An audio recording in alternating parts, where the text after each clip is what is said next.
Here comes the, y'all don't really want it like, here comes the, here comes the, here comes the, y'all don't really want it like, here comes the, here comes the, here comes the, y'all don't really want it like, E-double-L, I said so, I keep big bills up in my hood on the dirty like Bledsoe, ain't got no twist in my head, but I'm still dreadful, and I got plenty of bread, so I go to bed full, I'm in it to win it, I'm all in, I might call you my cuz, young blood, but we ain't kin, you think of jumping, man, you best think again, the dirty, I'm the type of man that might go broke for revenge, had some not so nice friends, kick the door off the hinge, take the door off your bins, pop up off all of your friends, man, please, this shit ain't cynical, man, no subliminal, I'm physical, financial, and mental to be a general, hey, the mama claims she want a soldier, not the type be in the tank, but in that Rover,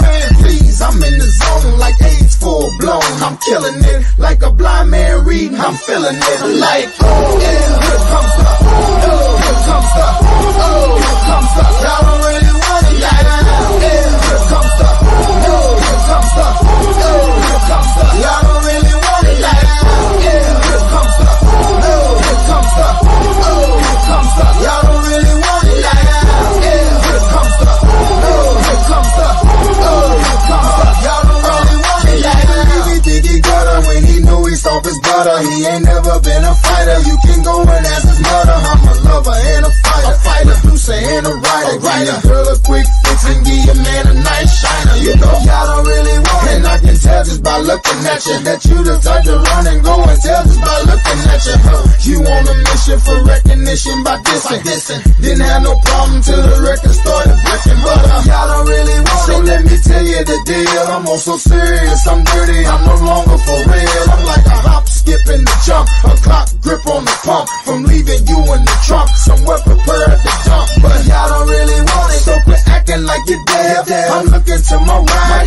trying to see who's left, so you better watch it before I stick to the plan, and be the next artist to run up in your stand, like, here comes the, here comes the, here comes the, y'all don't really want it, like, here comes the, here comes the, here comes the, y'all don't really want it, like, here comes the, here comes the, here comes the, y'all don't really want it, like, here comes the, here comes the, here comes the, y'all don't really want it, man, y'all don't really want it, don't really want it, y'all don't really want it with me, I know you shook, man, you ain't built for a skirt as a nigga can be, it's gon' sound like, when I'm coming, like, when I'm coming, like, when I'm coming for ya, it's gon' sound like, when I'm coming, like, when I'm coming, like, when I come for ya, it's gon' sound like, here comes the,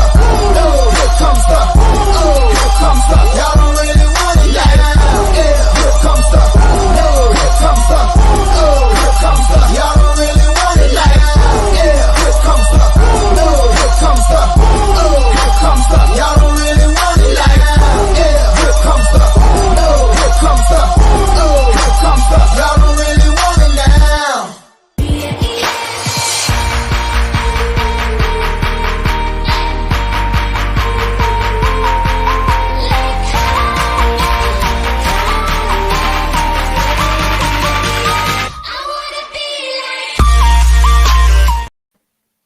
I always forget I left that What world on. was that? That's where I pulled the clip from. I try to leave it on to give credit where credit's due, because I didn't make that intro. Okay. Buck's looking all grizzled. Oh, I know. No off for 2 shifts and no shaving. Merry Christmas to us. Haha. So with the big hit intro, I wanted to. Did y'all see the Derwin James hit in the Chargers Colts game? Yeah. I was gonna No. pull that up. Like, what were y'all's thoughts on that? Like that. I don't know. For me, More here in this Oh, I first. did see that. Yeah. Here's another one. Watch out. More here in this I don't. first half. All right, so we're gonna slow this down and Damn. see. he dropped his head is the problem, which I get it. Like, yes, that's because he lowered his head and led like that. It should have been a penalty, but I don't know if that's like an ejection worthy hit. Did he get ejected? Yeah, he got straight tossed. I don't think anybody should get ejected for any of that stuff. So like, I think that anything that apart from, I don't know, like stomping on a guy's head intentionally or something. Yeah, like what's his name did the D line years Albert ago. Hainsworth. And then Apart from that- even before that, the other troublemaker. And Dominican Sue, he Dominican did it Sue, once. He did it to Green Bay, I think. Yeah. Apart from those kinds of things where it's like outside the structure of the play or outside the play itself, you're just like fighting or that kind of thing. Like those things, okay, whatever. If we toss them, but I don't like ejecting people for vicious hits. That being said, given the rule book as it is, that's like a textbook. Like as soon as I saw it, I was like, yeah, he's getting tossed. Like it was. He tried to say he led with his shoulder. He didn't. He like clearly it was. If you'd gone another frame further, he kind of glanced off the guy's shoulder and then his head caught him straight underneath the chin, snapped his head back, and his feet were above his head when his head hit the ground. That's how much it flipped him. I think it was an awesome hit. It concussed both of them. They're both on the concussion protocol. Yeah, I guess that's the kind of stuff they're trying to get away from. But if you like old school football or 70s Raiders or something like. That looks perfect to me. Yeah, that's like I don't want him to get away from that. Like, yeah, guys are going to turn their brains into oatmeal, but like that's what we're paying them for. Yeah, and he didn't make the first down. Right.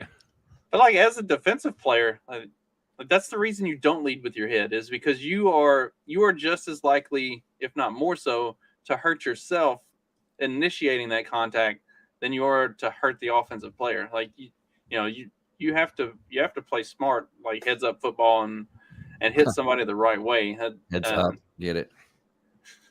Yeah, I mean that's the why they have that program. I know it's like a youth football program called Heads Up Football, like where they try to teach correct tackling and but of course as I say that, the one time that I wrapped a guy up and really drove through him, I ended up busting my own chin. Like I've still got a nice scar right across my chin because the one time in a football game where I just like form tackled a guy the correct way, I busted my chin wide open. So maybe I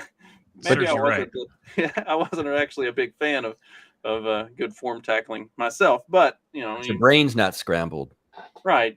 You want to protect yourself whenever you're hitting somebody. Like I don't know. There was another play in the same game where the running back, and I can't remember if it was, I'm pretty sure it was a Chargers running back, dropped his head and led headfirst into the defender. Yeah. And I'm pretty sure the defender got flagged for contact in that one as well. Like, that's very clearly initiated by the offensive player. Like they're basically neutered defense in this form of the NFL. It seems like they focused on that rule, the running backs doing it, which I hated for like one season, and they just kind of gave up on it because running backs always go down with their head as they're getting hit. Like imagine being a running back and carrying the ball and going into a hit and like not going down with like you're gonna like right. It doesn't make any sense. Like of course you're gonna lower your head. They'd all run like Latavius Murray because he's always like upright, but but everyone else goes head down first. What's up, Ginge? How's it going? You mean King, right? Yeah, right. Mm-hmm. Nice. Who are we talking about? What happened? We were talking about the hit of Derwin James knocking out Ashton Doolin in the Monday Night Football game. Okay. And discussing whether or not people should be ejected from games for vicious hits and that sort of thing. I'm going to go with no. So did we. Sure. There was comments on here asking Buck some Raiders questions. I was about to pull that up. I was like, we got some Raiders draft talk right off the bat today. Oh shit. I guess that's all you've got left to talk about It is. I mean, if the Packers don't beat the Vikings this weekend, that's all it's all Packers fans will have to talk about is the draft because we'll be out of it. Yeah. Well, we're basically going to switch QBs is my guess. Yeah, you've been on that for a couple weeks now. I was on it last year. I thought it was going to be last year. I thought it was going to be to get DC to Green Bay with Adams there, but so there's a little bit of a different wild card in play here, but I still think it's going to happen. Yeah, people are talking about Brady going to Oakland, and I don't see it. I think Brady is. I see either San Fran, or I'm hearing rumors now about Brady going to New Orleans and Sean Payton coming back to New Orleans, and I could see that. But I don't see Brady going to a project like a rebuild. Like that doesn't make any sense. Yeah, I don't see that. And we need Carr and Brady both need good defense, real good defense, and great O-lines. Mm-hmm. Clearly, we don't have either. Mm-hmm. So that would be it would probably be a downgrade, as strange as that sounds. I mean, if Derek can at least run for his life here and there, and Tom Brady can't do that anymore. I mean, I understand. Yeah, there's this slight Al Davis. Al Davis would love that. He would do that. He would put Brady on our team just so he can say when he goes in the Hall of Fame that he was also a Raider. Right. So there's this slight like old school Raider mentality where I'm like, that would be kind of cool. But then I think with my brain and not my heart, and I'm like, I don't think it would be that good. So if I saw that Sean Payton was kind of conducting her, and he's like building a staff to return. Is that Vic that the Fangio. favorite spot for him to go? Is back to New Orleans? I've heard a number of different places for him. The New Orleans one is picked up in the last couple of days. The other spot that I heard that he's interested is I almost said San Diego, the Chargers. Oh yeah, I would. Yeah, if they had not clinched the spot, like that would be the place to go. Yeah. The Chargers, the Dolphins is another one.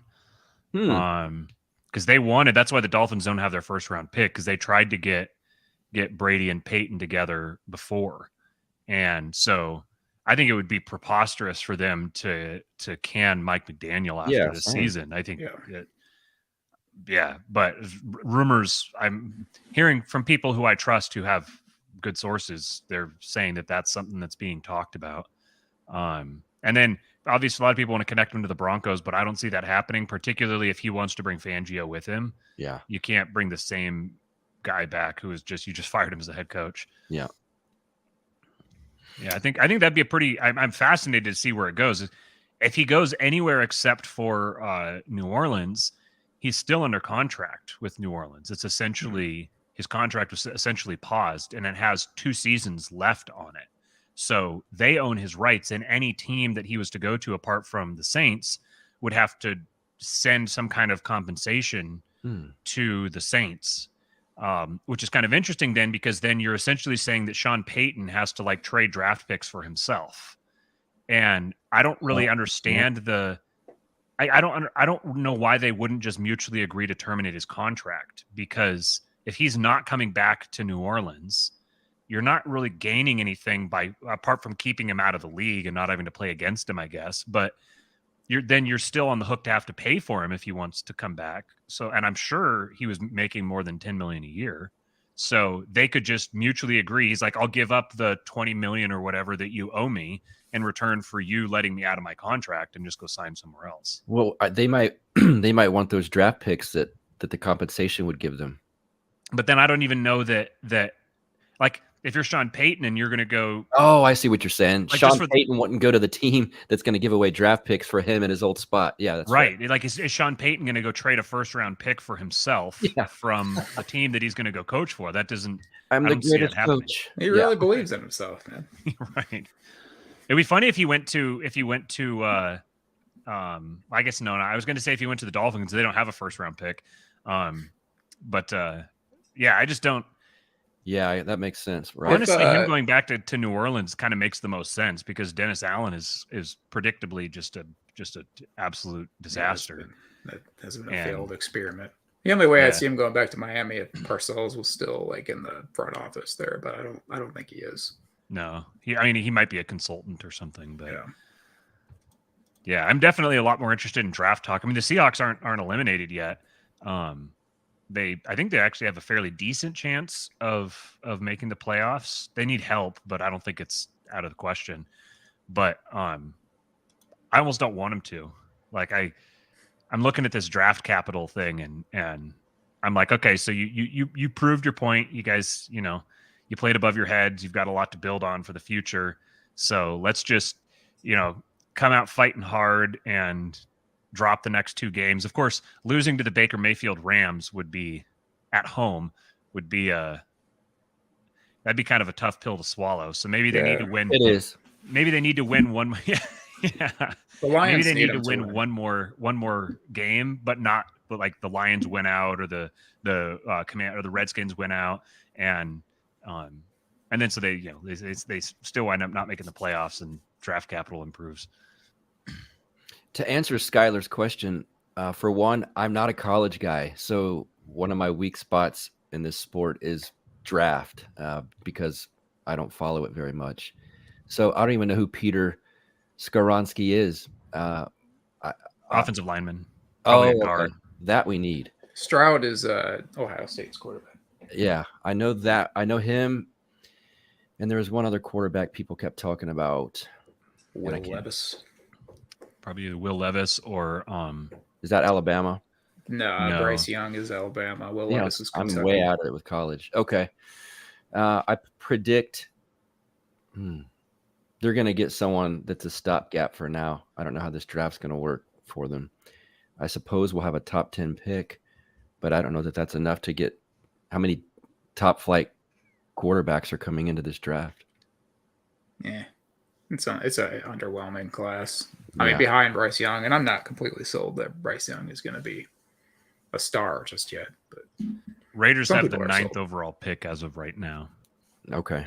My guess is that just given the number of teams that need quarterbacks and the way that the class is being talked about, I wouldn't be surprised to see at least 3 go in the top 5 or 6 picks. It strikes me that it just seems like 2 of the Stroud, Young, and Levis are going to go high. I feel like one of them, for whether it's Levis or Bryce Young, like one of them is going to fall and kind of unpredictably and maybe into like the 20 range or something. I just kind of get that vibe. I feel like Anthony Richardson's probably going to be a really late riser that a lot of people are like, oh, we don't really have, maybe he's kind of like a late first round pick. But every time people talk about that in the public, the teams themselves will always have those kinds of guys high. Like you're gonna have a ton of quarterback needy teams at the top of the draft, and a guy who's really toolsy like Richardson, big like size, speed, big arm, cannon, all of those kinds of things. No accuracy whatsoever. Right. So like a team's gonna see him as like, okay, this is our Josh Allen. We're going to pick him. We're going to suffer with him for a year or 2, and then he's going to take the league by storm. So he's got all the traits, especially for the modern NFL, where you basically need a mobile quarterback to be successful. Right. So I expect him to. I think he's probably already a top 5 pick, even if he doesn't necessarily. Even if I as a draft evaluator, I wouldn't evaluate him that way. I think that's how teams are going to take him. So, yeah.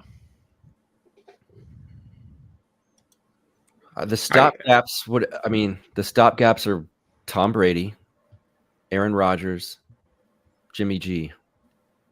Ryan Tannehill, probably. Yeah. I mean, if we're going crappy ones, then, I suppose even Kirk Cousins, I don't know. It depends on what they do, I suppose, in the playoffs. But there's probably a good chance that Trey Lance gets traded. I was listening to a Niners insider just today on that little issue there. Yeah, I mean, because they're high on whatever the hell this dude's name is that we're playing this weekend. Yeah. He was Mr. Irrelevant last year, but he's been fantastic so far. Yeah. And then if they get Tom Brady, then you have Tom Brady with Brock Purdy backing him up. You don't have any need for Trey Lance anymore. You might as well flip him. Jimmy G's got that history with McDaniels. Yeah. Yeah. So I wouldn't be surprised to see Jimmy G go to Oakland or to the Jets. Mm-hmm.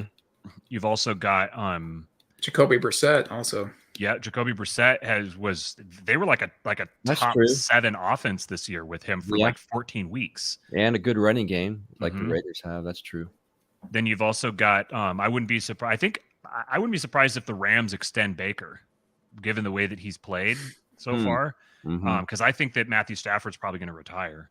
So I wouldn't be surprised if the Rams are just like, hey, let's take a shot on Baker for a year. And then you've also got I don't know what Gardner Minshew's contract status is, but I think he's demonstrated that consistently that he's capable of playing. So he's better than Taylor Heineke, and Taylor Heineke got a lot of starting looks this year. So, Mhm. and then the one other guy, who was the other guy I was thinking of here? Kyler. I wouldn't be surprised to see Kyler Murray get traded. The fact that he got hurt kind of complicates that. I wouldn't be surprised either, but I do not want that guy. Yeah. I have a list of places for Carr to end up, and Arizona was one because of that guy. Yeah. You got Sam Darnold, who he's acquitted himself enough to get a shot somewhere. He's actually, since he came back and was starting again, very small sample size, but since he's been starting, the only quarterback. So there's a statistic called EPA, which is The Environmental Protection Agency. Right. Yes. It's like something points added. Basically, it evaluates a player on a play-by-play basis, how many points they add the team on a play-by-play basis. The number one quarterback in the league by a country mile every year is Patrick Mahomes. And since Sam Darnold came back, only Patrick Mahomes has a higher EPA per play than Sam Darnold. So it takes into consideration rushing, passing, it's adjusted for strength schedule, all that kind of stuff. So Darnold may get another look somewhere. There's actually probably going to be a lot of quarterbacks on the move this offseason. I mean, Zach Wilson may wind up somewhere. He's still he was number 2 pick, and someone may think that they can fix him. So yeah, and you've got Aaron Rodgers, obviously. The Broncos might cut Russell Wilson. So I think they're stuck with them. But yeah, I mean, I could see them obviously cutting them, but I think they're stuck with them. And so it was much like the Raiders. Who are you going to go with, quarterback or coach? And the Broncos went with quarterback. And the Raiders are going with coach. Yeah, I think they both should have cut the coach. But what is the feel from Raider Nation regarding the it's always split. He's such the controversy in the Raider Nation is always on Carr every year, when he's good, when he's bad, when he's mediocre. It's about 50-50.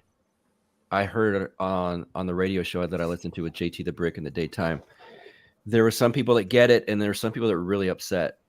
The obvious one for the people that are upset, the thing is they've averaged his defenses since he came in 9 years ago, 32, 32nd in the league. Never had over a top 25 defense. So, you look at Brady's Super Bowls, every one of them I think was top 10 or top 12 defense. And when you're playing from behind like that all the time, it just start to do careless things, which he does do sometimes. We all have seen it.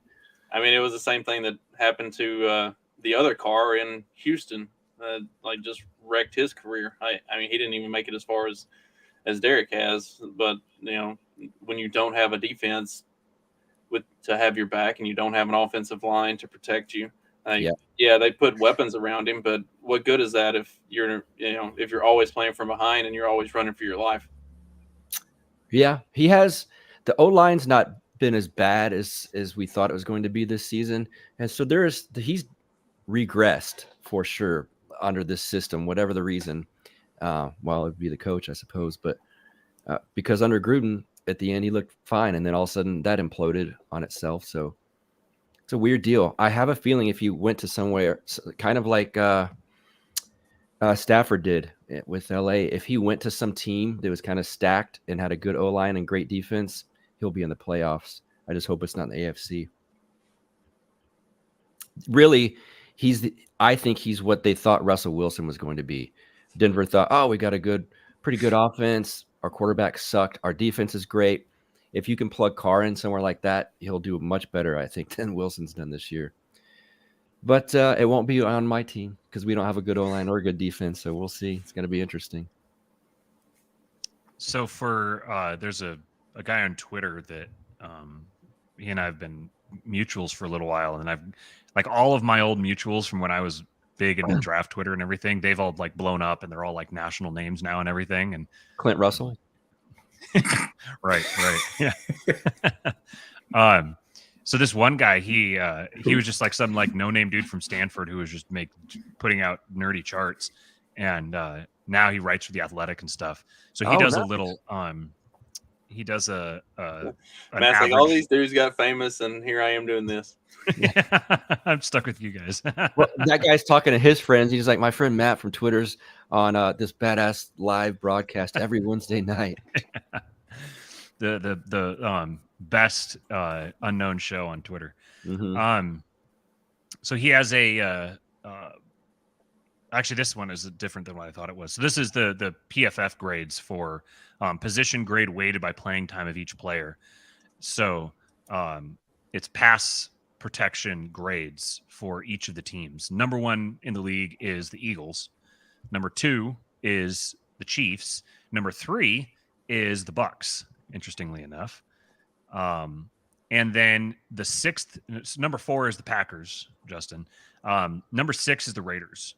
So their tackles have actually been the best pass protecting tackles in the league. Mm-hmm. Their guard play has been the worst. Yeah. Or close to it. Now, it's not the worst, but it's like bottom 10. That's definitely the issue. And then the center protection is okay. Yeah, that's about. Wow, that's a good stat because as a Raiders follower very closely, that's exactly right. Tackles pretty good, guards shitty, center, Well, and in the modern NFL, where they've gone back to a lot of four lineman fronts on the defensive side of the ball, if you don't have good interior linemen, you're not getting good. If you're not getting good guard play, then that's putting your running game and your quarterback at risk pretty much every time the ball is snapped. That's when a lot of the defenses were going to that 3-man fronts and hitting from the outside a lot harder, that's when tackles really were important. But now they've as the league tends to do, it's shifted back, and you see a lot more 4-man fronts now, and that puts a lot of pressure on those interior linemen. And if you're not getting good play out of them, then your quarterback is fucked. There's a lot of them getting pushed back into Derek quite a bit. I've seen it over and over. And then him seeing it quickly and having to run outside the pocket really quick, which isn't his strong suit, and then trying to just, fire it and pray. And interior pressure is the worst for a quarterback. Like if you're getting pressure from the edges, you can step up and it almost makes your job easier. But interior pressure is just awful. Yes, and that's the times we've seen Brady suck. Mm-hmm. Those few times, like the Giants and these teams that had that interior. So I don't know how well that's going to work on if he comes to the Raiders, Yeah.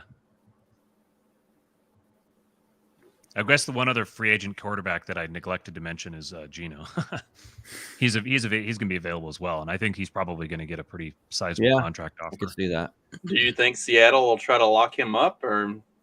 I think so. In fact, I'm very confident that they're going to try to. Well. And I think that he would take less money to stay with Seattle. People always say, "Oh, maybe he'll take less money to stay," but I think in this particular case, part of his success has been his familiarity with the offense and the personnel, and they're also the team that took a chance on him, and that's got to mean a lot for a guy who was a journeyman for so long. And I don't think that there's going to be a team I don't think you're going to get a team that's just like plug and play that just needs a quarterback. I mean, you might get like the Jets. Could be. They could be a competitor for his services, which would be kind of funny for him to go back there. But he could have had his fill of the New York media and just not want to go back that direction. Right. So I've been kind of playing around looking at different contracts this week, and it seems to me like something actually kind of similar to the Derek Carr contract would be something that would probably be, maybe they might do like Carr's was like a 3-year, $120 million extension or something like that. But then they basically have a free out after this every season. year. Yeah. Yeah. Each year so I think free out. Yeah. And they only gave him a $7.5 million signing bonus. Right. So it had 30 something million guaranteed. So it was his first year's contract plus the signing bonus was guaranteed. And then if he's on the roster February 10th, then his his full salary for 2023 is guaranteed plus $7.5 million of 2024. And his full salary for 2023 was going to be like $35 million or something like that. So I could see something kind of similar to that for Geno. Though they probably have to guarantee him a little bit more, because I think like the franchise tag is going to be probably somewhere in the 30 million range. Right. And I don't think it would be fair to him. I don't think that they would do him dirty like that, like franchise tag him. I think that there's a lot of evidence I've seen that I see him as essentially an elite game manager. So you have like the top 5 or so quarterbacks that are like they'll carry your team for you, whether it's Mahomes, Allen, Herbert is sort of kind of a hybrid of the category. Yeah. Burrow is so statistically, Burrow and Geno have been nearly identical this season, like down to like they've each taken 37 sacks. They've got exactly identical numbers, except for Burrow has rushed for 5 touchdowns and Geno's rushed for 1. Otherwise, they're like almost identical across the board. Whether you're talking stereotype, counting stats or rate stats or QBR is nearly identical. Almost everything is identical.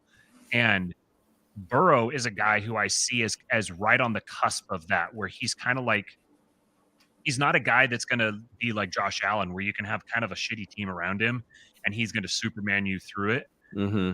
But he's going to absolutely maximize every last bit of what's built into the structure of the play. And I think Geno is similar to that. So I think that the Seahawks would stand to extend him and then use the draft capital to address the defensive line, the offensive line, and get another wide receiver. Mm-hmm. And then if Geno turns into a pumpkin, then just structure the contract such that, if he turns into a pumpkin, then 2023 is nuked. But what I would love to see, this is going down the rabbit hole here, but what I'd love to see is them to be able to trade back from, if they wind up at like 2 or 3, trade back within the top 10 and try to get a 2024 first. Because if they could do that, then they can extend Geno. If he turns back into a pumpkin, then you cut him and maybe get a little dead money hit or something like that. But then in 2024, you make a big push for a rookie quarterback then. Because I'm not completely sold on any of the quarterbacks this season. Caleb Williams would probably be that guy. I have never... Yeah, USC ties too. The last time that I saw a quarterback that I wanted in a Seahawks uniform that desperately was Russell Wilson in the end of the 2011, beginning of 2012. Oh man, Caleb Williams is football porn. The dude is like the spitting image of Patrick Mahomes. It's insane. Okay. He has got an absolute... He may enter the league with the strongest arm in the league, above Justin Herbert, Josh Allen, Patrick Mahomes. He has got an absolute fire hose. And yeah, baby. And like off-platform throws, like escaping the pocket, deep throws. Like he's got just everything. And I also like Penix too from UW. Yeah. So yeah, I think 2024 is going to be a really interesting quarterback class. And that guy's at USC. Is that what you said, Mark? Yeah. Caleb Williams. Yeah. Okay. He was at Oklahoma last year and then transferred to USC when Lincoln Riley. Okay. Went there. Won the Heisman this year. USC was 4-8 last year. What were they this year? 11-2, Justin? Wow. I think that's right. Yeah. So I actually have a specific question for Buck as well. And it is with regard to the facial hair. Oh. It looks good. This isn't depression though regarding your team's loss. I've not left the house since. No, I'm just kidding. No, I've been off for 2 shifts, which makes that about 8 days or something like that. So I only shave my face when I go to work. Gotcha. Well, I just don't think I've ever seen it this dark before. Looks good. Thanks. That's all I got. Matt complimented it earlier too. Oh, nice. Man, too bad I got to shave for work. All of us bearded fellows, we look Get all like the guys. we're like a little stubble. Yeah. Before I get baptized, they're making me grow it out fully. You're not Orthodox without a beard. Right.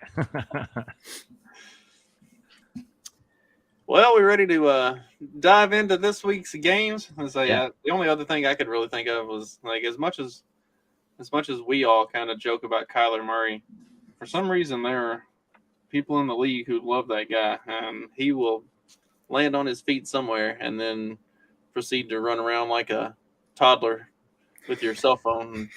Yeah. I do not want him. If they had to put a stipulation in your contract to not play video games, I know they removed it after the stir up, the dust up, but give me a break. Think of people like the greats. Can you imagine Tom Brady having that stipulation? I can't imagine Derek Carr having it, or Justin Herbert, or like, that's insane to me. I get it if that's like in a corner or some kind of goofball, maybe a running back even. I could see that, but not a quarterback. That's crazy. Unbelievable. All right, the guy who's supposed to be leading your team. Yeah, I mean, I was watching one of our corners on Instagram Live, and it was so cringe. I just thought, please stop. Please just stop this. So I got out of it. I mean, I couldn't understand a fucking word this dude said. It was so crazy. It just makes you think like I'm just in a different world, man. And I thought, I wonder if Derek like communicates with this guy, because I couldn't understand him. It would just like seem like a skinny little guy hanging out at the mall, ready to like rob someone or something. Sorry, that sounds terrible, but it sounds like I'm stereotyping. But it was bad. That's the corner mentality, though. Yeah, I guess he could rob quarterbacks or something. But Chuck, and I like his play, but holy shit, man. Chuck's good at TV though, but Chuck's good at everything. Charles Woodson. Yes. So Chuck, yeah, that's what we call him around here. Yeah. I can just imagine Derek going up to that kid and being like, "Hey, partner." Yeah. Hey, my How's brother? it going, big fella? Yeah. And the guy's like, "Oh, no. Oh, excuse me?" Yeah. Well, dadgum, man, I can't understand a goddamn word you're saying. He looks at Jacobs. What's he saying?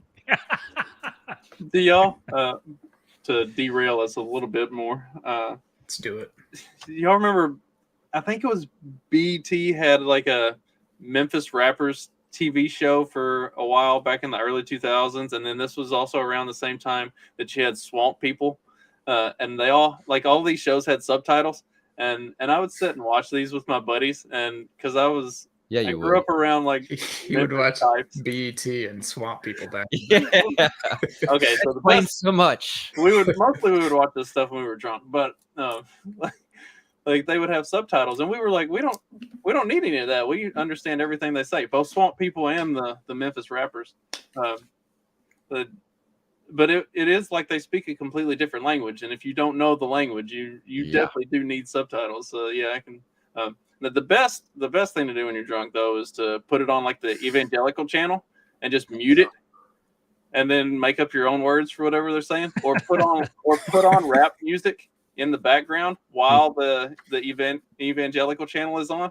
And a lot of times they're like, as they really get going, their mouth will line up with the words of the song, and it really kind of hits. It's fun. All of a sudden, he's calling the number at the bottom, paying $19.95 to make sure he gets prayed into heaven. Were you just drunk on alcohol, or were there other things involved? I only ever have drank. I'm not a. I don't. Man, you get on some shrooms or something, you'll be something else. Yeah. I'm a fun drunk. That doesn't surprise me. Oh, Cowboys Titans. Is this a Thursday night game? It is a Thursday night game. Let me ask you guys this. I know the answer for the Titans. The answer is no. Do the Cowboys need to start any of their starters? I don't think so. I can't they still win the Second seed or something? Can't they still win the division? Yes. Yes. You know what? They might be tied with Philly now. What is the No, they couldn't be tied with. Maybe they are. I think the Cowboys have something to play for. I think it was so the Titans and the Jags play next week. That's the And- game that counts for both of those teams. Neither of Yeah. those teams need to have their starters play this weekend. So Right. they're sitting. Yeah. So they're both. Are they both sitting their starters this week? I or don't it's know. just- I asked my one friend that's a Jaguars fan, and he said they haven't said it yet. But I Okay. thought they had to by today. I was wondering that because I one of my leagues Very strange scenario. I've got Hurts, who's hurt, and then Trevor Lawrence. So I need You're to saying know that this. Jalen Hurts? Yeah, I am. Sorry, I'll leave. That was good. That was good. It His says son's that getting older. The jokes are getting worse. Yeah. the Eagles have not clinched the division. So the Cowboys are 2 games back. They could, in theory, end up tied on record. And the fact that it says the Eagles haven't clinched the division tells me that, well, yeah, the Cowboys just beat them. So Yeah. So they must have gone 1-1 this year. So that means if they tied, then it goes to what, conference record? Their division record. Division record. And right now in the division, the Cowboys are 4-1 and the Eagles are 3-2. Yeah. So Yeah, because the Eagles got that loss to the Redskins, I believe it was. yep, that's right. They've lost to the Redskins and the Cowboys. Yeah. Well, the last game of the season is going to be a division game for everyone. as Yeah. far as I know. Dallas and Washington, and then and Philly and then- the Giants. Philly and the Giants. Yeah. Yeah, so if the Cowboys win out and the Eagles lose, then there's still a chance. So Cowboys need to start their starters. I think the number 1 seed is still up for grabs as well, even not just the division, because the Vikings are only a game back of the Eagles right now. So the Vikings could theoretically, and the 49ers are 2 games back. So yeah, so the Eagles definitely need to win. And the Cowboys then would need to win as well, because if the Cowboys win out and everything breaks right for them, then the Cowboys theoretically could still win could still get the number 1 seed. Well, that would lead me to picking the Cowboys for this game. Yeah. Yeah. I don't have anything else to add. Yeah, I'm going to lean Cowboys too. I don't think the Titans have a whole lot left. They've been looking progressively more and more pathetic over the last several weeks anyway, and the Cowboys seem to be kind of firing on all cylinders. That running back the Titans are using at QB is just pitiful. That Willis. And Derrick Henry's doubtful for this game. Yeah. Then, if at all, then he doesn't need to start. You know, Right. Cowboys. Cowboys. Next Yeah. game, we've got the Bears and the Lions. Highest total Lions of the laid a week. big old egg against Carolina, unfortunately. That really hurt them because now they don't control their own destiny anymore. Yeah, that was a tough loss for the Lions, and really kind of set them back on their playoff hopes. Was that I didn't catch that one. I can't remember what game I was watching. Was that a Lions stinker, or did Carolina just show up and ball out? Carolina they had 240 rushing yards in the first half, finished with 320, I believe. And the Lions had been the best run defense in football for like Yeah. almost 2 months. Yeah, I did not see that coming. Mm-hmm. I The think it was Panthers a have been a rolling. schematic thing. I think that the Panthers picked up on something scheme wise and then just absolutely shoved it up their pooper. I don't think teams know how to defend Sam Darnold right now for whatever reason.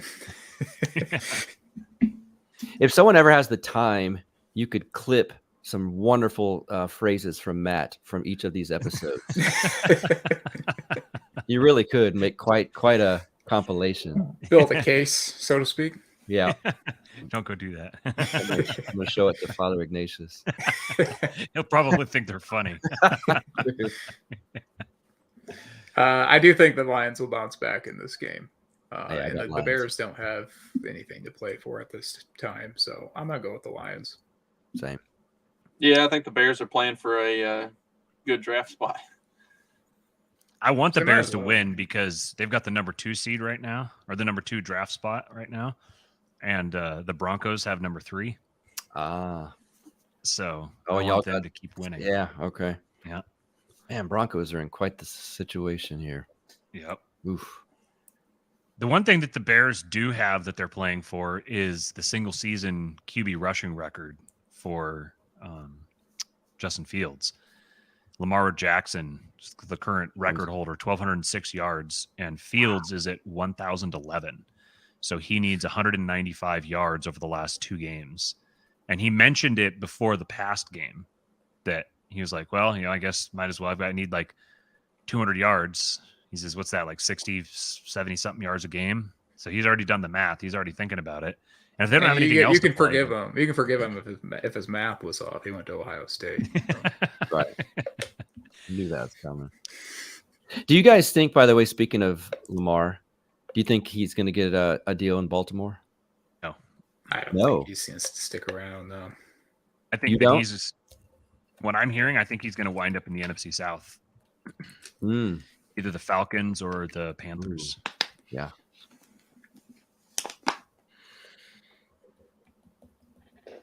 Did I already pick Detroit? Bears. You pick the Bears? He's going with the Bears. All right. It would be a very lion-y thing to do to just like go from controlling their destiny to going to a 3-game losing streak to end the year. Lose out and miss the playoffs and Yeah. have all of that. That would be a very Jared Goff thing to do as well. Yeah. Fair. Vikings, Packers. It's a big one.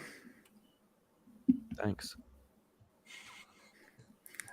I don't have a lot of faith in the Packers, but I keep. You want to, though. I see want it. to. I keep coming back to. I don't think the Vikings are actually that good. They just keep like. Winning. winning. All you gotta do is you gotta bring up Matt Ryan and his swing passes and Kirk Cousins and his out routes, and Justin just starts blowing a gasket. Oh my gosh! Like, I've never seen a professional quarterback that can't hit a fucking out route. Like, and it's like there's not even a defender around, and he just throws it out of bounds. And perplexes me. I really don't like Cousins, and I really don't like the Vikings, and the Packers seem to have found at least a little bit of life, maybe, hopefully. I don't know. Is Aaron Jones healthy? Where's this game being played? Lambeau. It's supposed to be like 40 degrees, I heard. So, okay. That won't be much of a factor other than crowd noise. I think I might go with the Packers. Is this game at 1 o'clock? Yeah. No, 4:25. No. I'm going with the Packers too. Not just because it's not a 1 o'clock game, but what did Minnesota do this past week? I They watched beat, them. Who did they beat? So 2 weeks ago they had that another miraculous amazing comeback. Oh, they had Yeah, a second one. They beat the Giants in Oh yeah. in an unimpressive. I've watched too much Vikings this year. That's why I just keep saying like I don't think they're any good. Every game I've watched them play, like yeah, they should be absolutely getting obliterated here, and somehow they still managed to win. Like I don't. Yeah. I think it wasn't I don't remember if it was a comeback or if it was, but they won with a 61-yard field goal. Field goal. Time That's what it expired. was. Yep. Okay. It was a So walk. yeah, field goal. if Yep. Ferry does the last 2 weeks, I But think that's going to run that out. kicker's done that now 6 times. Mhm. I mean, The only thing that's good about the Vikings is their record. yeah, Like, that's a good point. and they've got great players. And Justin Jefferson. Yeah. Yeah. TJ Hawkinson. That I was gonna say that tight end was clutch in this last game. Mm-hmm. That was the most I've paid attention to them all season, which gives me recency bias, and I'm picking them for this game. Yeah, I'm going Packers. I think we're for sure going to see the Packers in the playoffs this year, and this is one of Really? the steps toward that. Yeah, I'm envisioning. I don't know how it's going to play out. I don't know what the seeding even looks like right now, but I'm envisioning a Rodgers Brady matchup. at some I was point just in gonna the say playoffs. that.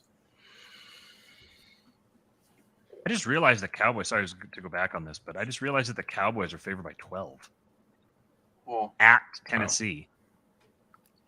They That's a big spread for any. Imagine game. being 12-point dogs at home. they And- know they're not Yeah. using their starters then. Yeah. Well, not to get Justin to spurg out anymore, but Willis can't hit a swing pass or an out route or any other type of route. So, Yeah, he can run. Yeah, as soon as Derek Carr's benching was announced, the line slid from I think it also went to 12. I think it was some massive shift as soon as they 10. announced that. Is it 10? Okay. Yeah. It was 5 or something like that. Poor Jarrett Stidham. Yeah, I know. Going against that defense. Like you said in the chat, he's going to be sacrificed by that guy who's going to get probably a head coaching spot next year. D'Amico Ryans. Yeah, I just remember him as a Texans running linebacker. Yeah. Yeah. With like Brian Cushing Yep. and who else was there? I don't remember. He was there Vikings, for- Packers. I'm going to take the Packers as well. Ooh, solo pick here. Next we got Saints, Eagles. Eagles are a 5.5-point favorite. Where's that at? At Philly? I believe it is. Yeah, it's in Philly. and Hertz's status is doubtful. He's Hurts. There we go. I don't Just know if it matters. Rename the show. Hertz is hurting. Jalen Hurts is a full sentence. Yes. I don't know if it matters that if he's hurt for this game or not, though, because I don't think the drop off from him to Minshew is that dramatic, especially with the amount of talent that they have. Lane Johnson is going to be out for the rest of the regular season at least. He's their right tackle. That's kind of a big deal. Saints pass rush isn't terrible, but I just don't really see the Saints remaining super competitive in this game, especially if like Chris Olave is hurt still, which I think he's not practicing right now, so he's probably going to be out. And Alvin Kamara is just not. Don't know what the issue is. I don't know if he's just getting Dennis Allen or if he's distracted by this case that he's got to deal with in the offseason or what. But if they go in and like make it competitive with the Eagles, that'll be one of the best performances all season, in my opinion.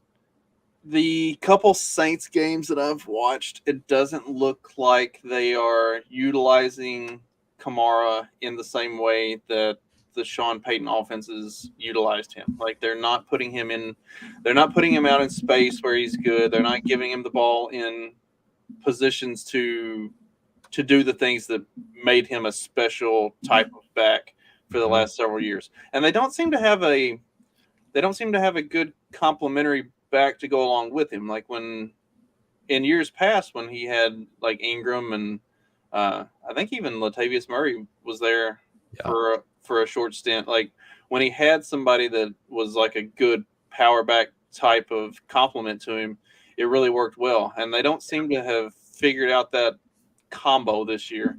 So I don't think it really matters if Hurts is playing or not. Like you said, the drop off to Minshew isn't enormous, and especially against the Saints. Like I just don't think the Saints can keep up offensively. Like the Eagles have enough weapons that they're going to put points on the board anyway. So Eagles. The entire time that Dennis Allen was at Oakland, which I forgot he was even there, I thought he was black. I think this guy was. He's Dennis Allen. Not watch the games? I don't catch many Raiders games. Okay. He Uh, was a disaster. Dennis Green is probably who it you're might have thinking been like I'd say you're thinking Dennis Green. see, this is I just don't think this guy was named properly. And I can't get the fact that he's playing checkers out there while everyone else is playing chess just out of my mind after I heard that a couple weeks ago. Wow, that's And perfect. for those two reasons, I'm picking the Eagles. Yeah, he's terrible. Seems like a good defensive coordinator, but His name is a defensive coordinator's name. Although, I'll just leave it there. I'm done. that was before Al Davis had passed away, and I knew Dennis Allen was done for. I knew there was friction when he put Janikowski out for a 78-yard field goal before the half. I saw it happening. I was like, "What a piece of shit! What the fuck are you doing? This is him playing checkers." He's like, "Well, we're down by 2, and we only need 3 points." So he's like, "I'll show this owner to piss me off. I'll embarrass him with his favorite kicker. He'll miss a deep one." And it's like, and you'll be fired. And he was. So. All right, let's see. We got I don't think Matt picked. I've got to duck out here. I've got to run to the pharmacy and get some meds for Eastwood before they close. So hurry back. We'll still be going. We don't do short shows around here. That's actually a good point. All right, I'll be back. All right. Browns, Redskins, and this is at the Skins. That's a tough one. Who the Browns just choked away a game. They're starting to do that now. I think that Deshaun Watson does not look good. No, they look better with Jacoby Brissett. I think I said this a couple weeks ago. Like, I understand the idea that you've got Deshaun Watson, so you've got to play him. But Jacoby Brissett was not playing bad, and since they put Deshaun Watson in, he has not played good. It feels like you should just abandon ship. They should have brought him in, let him play a couple games, get a good look at him, and be like, okay, we're gonna give you a full off season and actually do this right next year and have you be the starter at the beginning of the season. But we're gonna go back to what we've been doing and just kind of see how the rest of this year plays out. They have not looked good with him under center. Even the games that they've won with him. Well, the Texans, they had like a pick six and a blocked field goal. Yeah, the defense was insane that game. Yeah, even the games that they've won since he's been starting, they look just absolutely terrible. So I'm going with the Redskins on this one. I think they are they're a middle of the pack team. They're probably going to finish 500, which is about right for them. But I think they're better than the Browns. Yeah, ditto. I agree. You made good points, but Carson Wentz is starting for the Redskins this week, so I'm going with the Browns. I could see that too. He's going to throw at least one pick six. He might go 11 for 31 or something like that. So, is Wentz like your guy that if you hear that Wentz is starting, you just automatically think, this isn't going to work out? I don't think I've ever seen him win a game, and even when I have seen him win a game, it just doesn't seem real to me. You Wentz. Yeah. That's how I feel with Mitch Trubisky. After being a Packers fan and watching Trubisky just absolutely suck with the Bears, if they say that Trubisky is going to be starting, I'm like, yeah, they're going to lose. That's a fair assumption too. Yeah. Oh, let's see. Speaking of Mitch Trubisky, that game is way down the list. So we're going to go to the Panthers and Tampa Bay. Oh, this could be a good game. It could be. I'm going with the Panthers. I'm sold. I know you love Tom, but I went from saying, who the hell is this coach?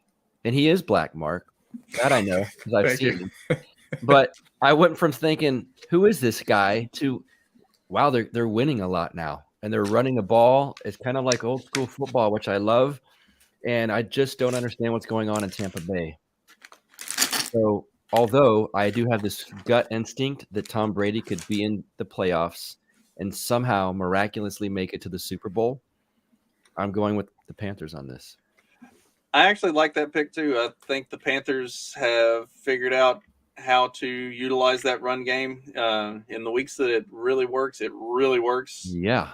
And I think that's actually the opposite side of that is the big problem that Tampa Bay has. They're running for less than 80 yards a game. And I don't think Brady at his age can carry a team with his arm like that. So It's I think that's putting too much pressure on Brady to have to throw the ball that much and not have a solid running game behind him. So yeah, I'm gonna go with the Panthers. Brady has matched his career long of consecutive games throwing multiple interceptions. So if he throws 2 interceptions in this game, he will have broken that career long. And I don't think that he's going to do that. And if Brady's taking care of the ball this game, I think they're going to beat Carolina. And if they win, they clinch, right? I think so. I think in a clinching game, you'll get a good game from them. So I'm going with Tampa Bay. Let's see, Arizona and Atlanta. Oh man, That's has stink fest written all over it. Sorry, Magoo, but man, I wonder if he's gonna love them enough to watch this game. I bet he will.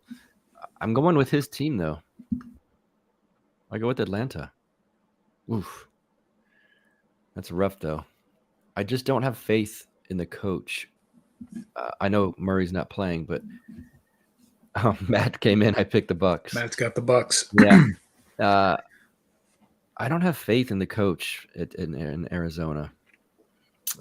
Much like Mark thought Dennis Allen was black, I thought that coach was gay. Until I saw him. They showed a thing with his wife, and I was like, huh, fooled me. Not that matters. As not that what's the Seinfeld. Not that there's anything wrong with that. There is. So yeah, I'm going with Atlanta here.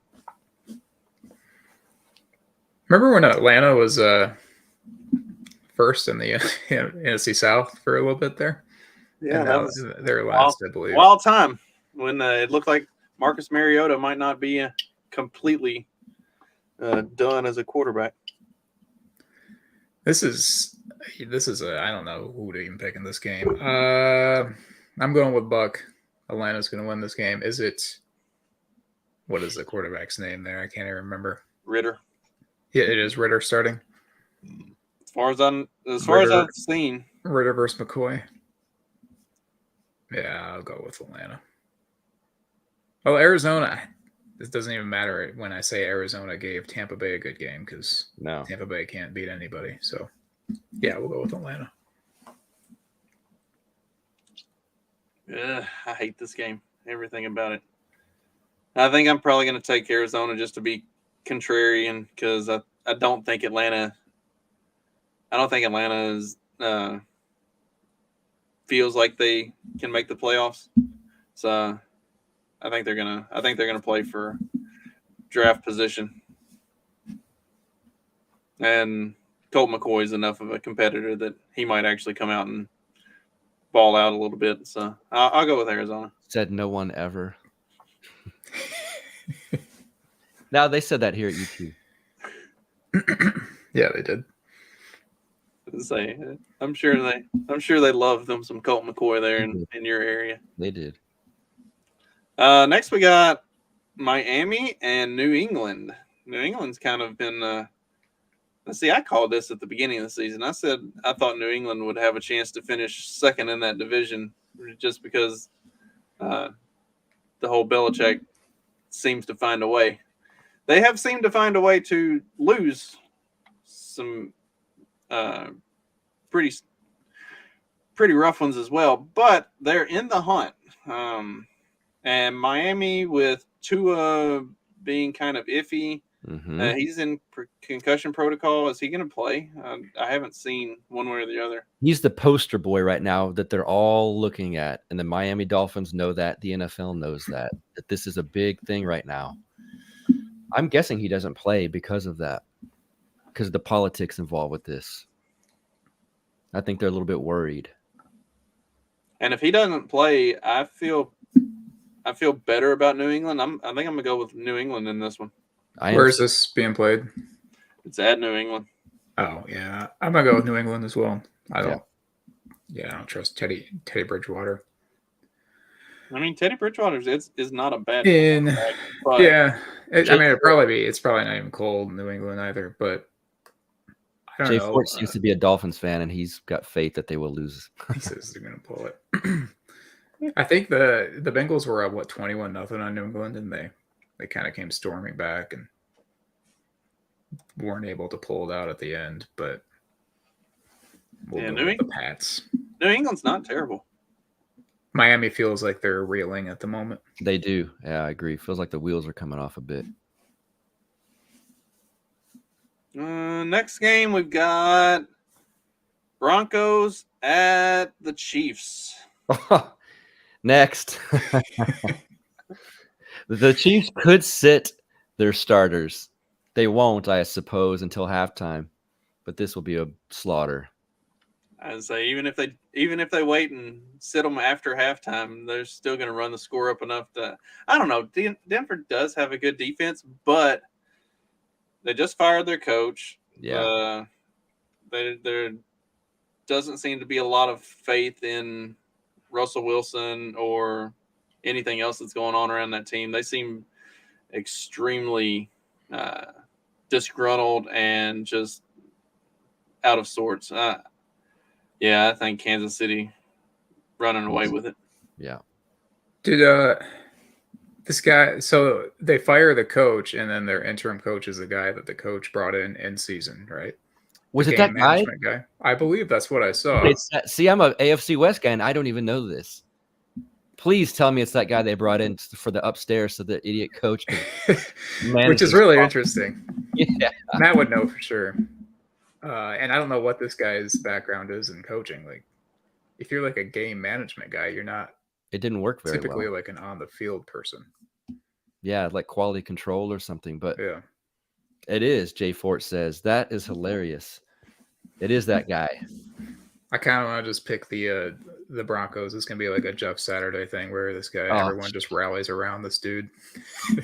But I'm not that stupid. We'll go with the Chiefs. They're not rallying around their QB. That would be the second in command typically, right? When the coach gets canned. I mean, I don't think that team's got the heart to rally around anything. no. And are they trotting Russ out there? The whole team seems to hate him.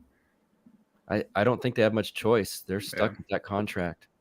Right. You fired your coach. I mean, Yeah, that kind of showed me, Who like they a chose. failure. Yeah, they Yeah. chose. I don't know. I mean, I guess there is a chance that Wilson might sit, but I don't just know how can't they see could do that. Yeah. I just need the Denver executives to keep their feet out of Ann Arbor. Look at Matt. Matt's saying Broncos win. That's He's his going heart Broncos. talking. He might think that it's I don't know, Kansas City, where are they at the seeding? Are they for sure one seed? No, they're battling with He says kidding. with the Bengals. Oh, Matt's kidding. I thought he wants the Broncos to slide back. So, oh no, you want them to lose. That's right. Yeah, he needs that Broncos loss. He wants them to lose. Yeah. Yeah. All Casey- right. Oh, anything else to talk about with that one? Yeah, Andy Reid and Mahomes over Russell Wilson and a coach that no one knows his name. Yeah. I'm sure Matt does know this. Chiefs by 100. Oh man, that'll be fun for those people in KC. What's next, Justin? Jacksonville and Houston. So here's the other one. This is Jacksonville does not need to start their starters. Because of that, there it is, Jerry Rosburg. That Yeah. helped none at all. It helped me pick against him. I was gonna make a joke, but I love it. Rosberg's a very Jewy name. I don't know if I trust. Yeah, I mean, Justin, little subtlety here. Wrong show. Sorry. I did Yeah, too many. this is not the Pete Quinones show. Shout out to Pete. The Texans are doing this miraculous job of keeping their number one spot and then also showing that they're kind of competitive. They went to overtime with the Chiefs and they almost beat the Cowboys. I think they will beat the Jaguars, and I don't think that's going to knock them out of the number one pick. I could be wrong. I don't think so. Get for it. Catching these comments. Yeah. I picked the Texans in this one. I think if the Jags are smart, they're going. Why would you play Trevor Lawrence in this game? I think I saw in the past month and a half or something, he was 15 touchdowns to 1 interception. Last time I saw the stat. Yeah. Incredible. It's Pro Football Focus, their version of the QB rating. They had Mahomes 1, Burrow 3, and Trevor Lawrence was 2. And to Matt's early predictions this season, he said that they would come on and that Trevor Lawrence would be the reason for that. So I think they will sit him, and I think the Texans will win. If the Bears win, if the Bears lose and the Texans win, that would actually put the Bears into the number 1 spot. Contrary to popular belief, I rarely think teams purposely lose because most of them in that case aren't going to be there next season. So I don't think the Texans will do that. I think now I'm going to refill my wine. I don't know, like with the Titans, they're sort of a veteran team other than obviously their quarterback, but they got guys who have been in the playoffs before. And I think that they can handle like sitting in between week and then coming back and playing the Jags next week, whereas the Jags are a much younger team. And I wonder if Peterson might get more out of his starters in this game than what the Titans will do in their game. So I'm going to go with the Jags in this one. It feels like this is an easy win. Like, I understand that you don't have to play your starters, but they better not. I'd be pissed if I was a Jags fan. It matters 0 for them. It's all in the last game of the season.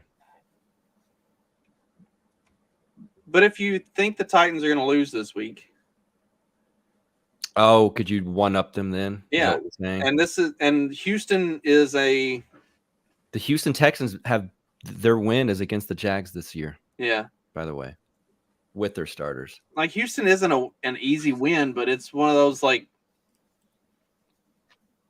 games that you should win. Like we talked about with the Vikings, like they win the games that they're supposed to win. So like, what do you do? This is one of those games that you're supposed to win, and plus it's a revenge game for earlier in the season. Like you were literally the Houston Texans' only win up until a week ago. So I think the Jaguars should have something to play for, and I want to see them come out and actually play ball and at least put up a good half and run the score up a little bit and then coast to a win. So I'm gonna go with the Jaguars. Matt's comments relevant here. Interesting. Yeah, he's kind of saying what you were just saying, Justin. Throw up some points and then sit them. Yeah. Yeah, I think that, like I said, I think the Jags are more likely to do that than the Titans based on experience and such. All right, so next game is going to be another one of those weird ones that I don't really know what to think about. We got Colts at the Giants. Oof. What are they doing with Matt Ryan? Putting him in bubble wrap? Because if there's an injury clause, he's got 2, like Carr has. So he's not starting, correct? I don't think so. Doesn't look like it. Giants. Yeah. Saturday's a disaster. I can't pick the Colts. No. And I guess the Colts I'm more afraid of is like trying to poach Jim Harbaugh from Michigan than Denver because Harbaugh has history playing with the Colts. But I don't think Harbaugh is going to go there where they don't have anything close to a quarterback. So that's what I'm taking my solace in. He ain't going to Denver, I don't think either. But knock on wood, please don't. Yeah, I'm going to go with the Giants in this one as well. I think Daniel Jones is playing decently, and Saquon Barkley seems to be healthy and running well, and that Colts are not doing any of those things. So, yeah, Yeah. Giants. All right, we got Bucks game coming up. We got the. Oh, did you pick Mark? Yeah, I picked Giants. Okay, I thought so. Got Bucks game. Got Or rather, I said I can't pick the Colts. There you So Niners going to Vegas. That's to play against. Jarrett Stidham. Yeah, that guy. Yeah. it's Tom the Brady. Brock Purdy, Jarrett Stidham Bowl. It is. And I'm going with Brock Purdy. Me too. I'm Niners have still lots of really potential. high on the Niners, just their overall roster. Their defense looks incredible. I love that. I think it's a safety. Reminds me of Troy Polamalu. Yeah. And they have, in my opinion, the better Bosa on their D line. Having seen the Chargers twice a year since the other one's been in, he gets very tired, easily ran over. Niners easy on this one. And we've got Chandler Jones week 5. If they would have told me he's out, I would have gone, who cares? But he is out. Now he's been really good. Perriman, our best linebacker, is out, and our best QB is out. So Niners. There's going to be a lot of San Francisco fans in those stands, I suspect. Yeah. And I can't blame Raiders season ticket holders for selling their tickets.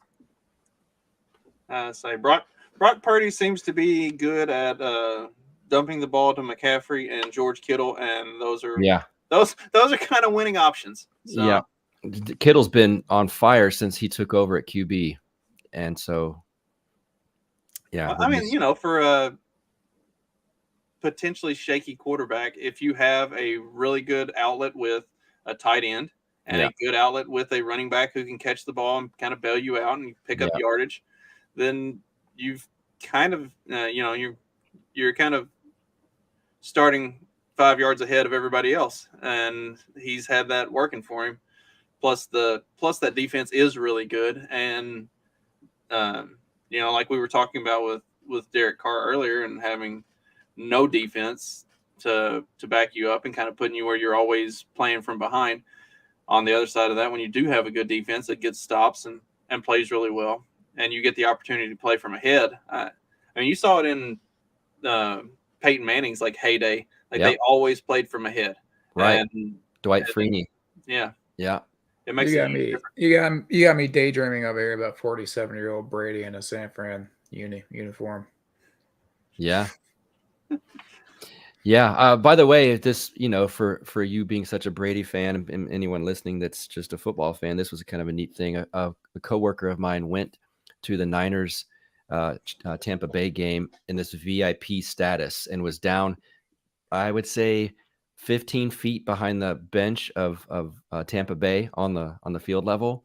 And he showed me a video he got, and it was perfect. It was classic Brady. He was yelling at Mike Evans, "Quit playing like a bitch. You've been playing like a bitch all game." I'm like, wow. Nice. That was Mike Evans' body language towards Brady this year has not been good. Right. And vice versa. Yeah. And by the way, our defense isn't good on the Raiders, but the one thing that's killed us since I can remember, tight ends, Tony Gonzalez, just Kelsey. Yeah, Kelsey for sure. The Chargers had Gates for a while. Gates, yeah, they were always killing us. Tight ends kill the Raiders defense, no matter who's the coordinator, who the players are. So I suspect any fantasy players out there that have Kittle, I'd start him. Yeah. Let's see. Gates, yeah. And then after Gates, they had someone too. And before Tony Gonzalez, the Chiefs had someone, and it's slipping my mind right now. But yeah, those guys killed us. Let's see. We get man, I know who you're talking about for the Chargers. Big white dude. They've had 2 tight ends over the years that have just killed us on the Chargers. Anyway. Yeah, sorry to derail that, but Charles Woodson's the one guy we had that could stop Gonzalez and Kelsey, but he's gone. Because Charles Woodson is the GOAT. The GOAT. the other Michigan goat. Let's see. We've got Hmm. Jets and Seattle. Mike White is back. Seahawks are another team that are kind of reeling. Where's this at? It's at Seattle. I'm going with the Seahawks. Wow. Yeah. Right now, the Jets are a 1.5 point favorite. So it's basically almost a tie. Yeah, it's a push. Seattle for me. I'll go Seattle too. I'm not. Mike White is entertaining to me, but I don't know that he's actually this guy that the Jets fans want to make him out to be. Yeah. Yeah, that's kind of how I feel about it too. All right, what I Welcome missed? back. You're back. It's like you weren't even gone, except we didn't get to see you. I thought maybe you heard Seahawks and you're like, I got to jump back on because we're Yeah. on the Jets Seahawks right now. Oh, nice timing. Okay, here, let me get my myself caught up with my notes. Yeah, I'm going with the Seahawks, especially picked since Seahawks. it's in Seattle. Mark's pick Seahawks. Justin? This is probably my least confident pick of the week, but I'm going to take Seattle. I think the Jets have the potential to come in and surprise in this game, especially coming back from last week's game where they really just. I mean, that was a clunker, and with Mike White back, that the team seems to have more. That offense seems to have more energy behind him. So I do see this as a potential game that they could come in and pull it off. I mean, it wouldn't be an upset because they're currently favored by the odds makers, but I feel like home team should have the advantage, so I'm gonna go with Seattle. Did you guys do a game between the? What was the last one I heard? We you did guys Niners do? Raiders. Okay, I guess that was probably a unanimous one. Yeah, we all picked Raiders. So we all pick. Okay, so Jets and Seahawks. I'm gonna pick the Jets. It's actually on betonline.ag right now. It's actually got it as a pick'em. Now, this is assuming that Tyler Lockett doesn't play. If Tyler Lockett plays, then yeah, best team at losing by one score. If Tyler Lockett plays, then I might change my pick, but the offensive line has really regressed since the early part of the year, which is, I mean, it's kind of to be expected. They've got two rookies at tackle. One of them is now dealing with a patellar injury, so I don't even know if he's going to start or not. And then the interior protection has been pretty bad. And behind DK and Lockett, they just don't really have a lot of talent that they don't. Marquise Goodwin is a really nice number 4. He's a decent number 3, but if he's your number 2 wide receiver and Laquan Treadwell, like, yeah, that's an ugly scene. The running game definitely has looked a lot better in the last 2 games. I think that Kenneth Walker had like the most production of any running back against the 49ers this year. And he came out, they talked about how at halftime, Pete told him, you need to just start getting downhill, just because he has a tendency to want to bounce because he's amazing when he bounces. But especially for young running backs, that's pretty common. They don't have the patience to wait for their blocks to develop. And so they start trying to bounce, and then they get really what's happened is ever since Rashad Penny went down, the running game has become a lot more boom bust. And so it ends up putting them in a lot of really difficult long down and distance type of situations, lots of 3rd and 9, 3rd and 13, that kind of thing. And then you have to have a really good passing game to be able to function properly in those kinds of situations. So Kenneth Walker's great. I'm optimistic for his future, but as a rookie, he's showing a lot of rookie blemishes. So I just think that let Gino bake. I'm genuinely like, if I was running the Seahawks right now, I would be extending Gino, probably giving him something like a 4 or 5 year deal where the last 2 years are essentially just kind of for show. They're just there to spread out the signing bonus, and give yourself an out after the first 2 seasons, and then just count on him for the next 2 years. And if he turns into a pumpkin, then so be it. But I think he's shown enough that what they really need is they need investment on the defensive line. Because they just don't have any pass rush. They need wide receiver. They need at least one good wide receiver.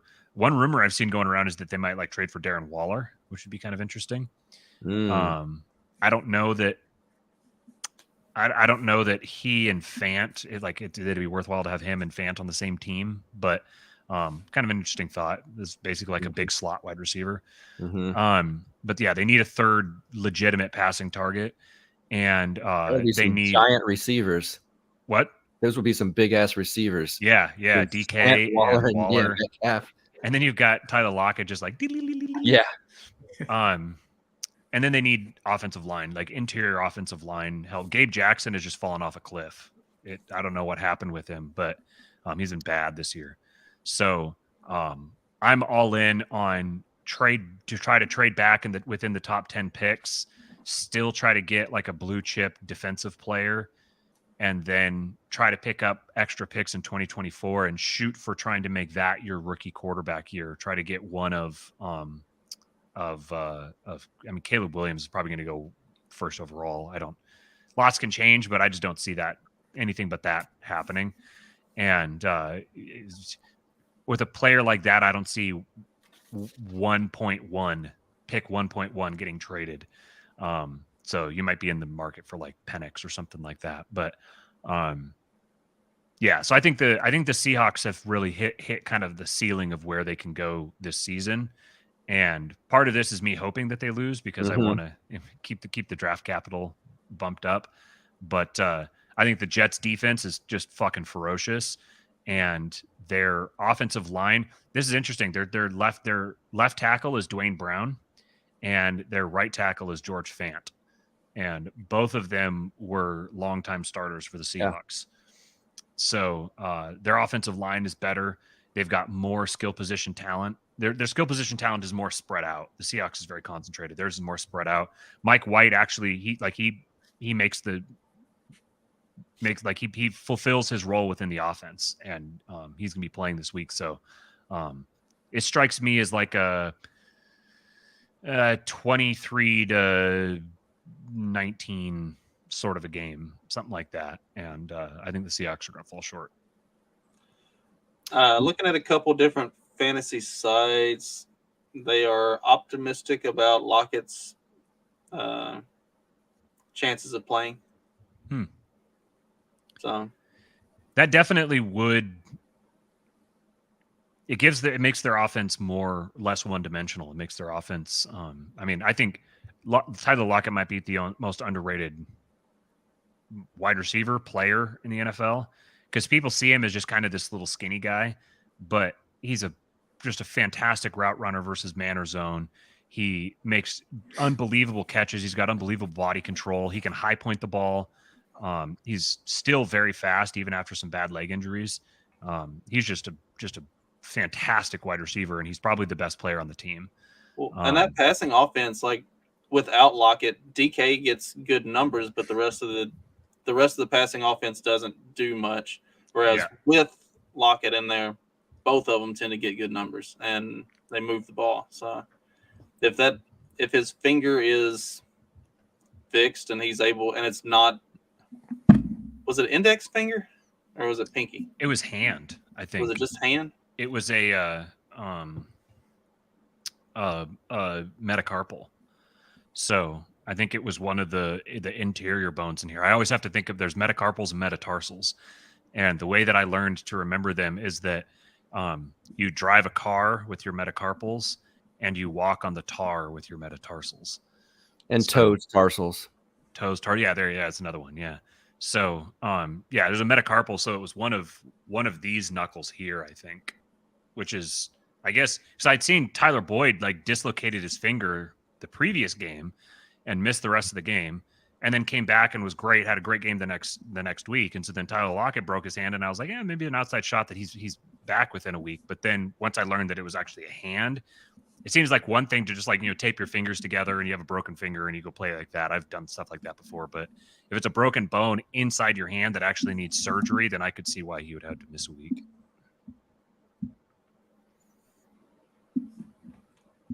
We'll see. I guess that's going to be one of those game time decisions, probably. Mm-hmm. You said that he had the best running game against the Niners. I think I heard today no running back has hit over 80 yards against the Niners defense, which is crazy.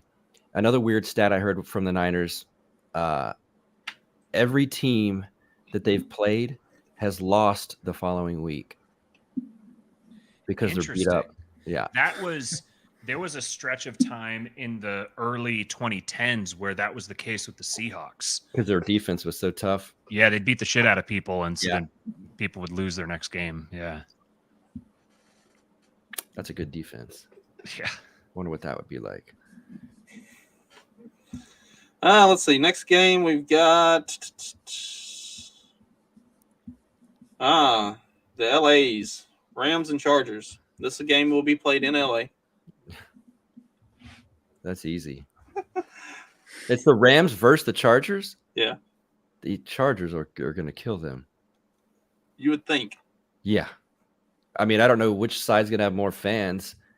That's a toss-up, but there's probably going to be more 49ers and Raiders fans than there are Rams and Chargers fans. Yeah, probably so. The Chargers are a much better team. I don't know about coach. Chargers playing for seeding at this point? Yes. Yeah. Yep. Especially with that Miami loss.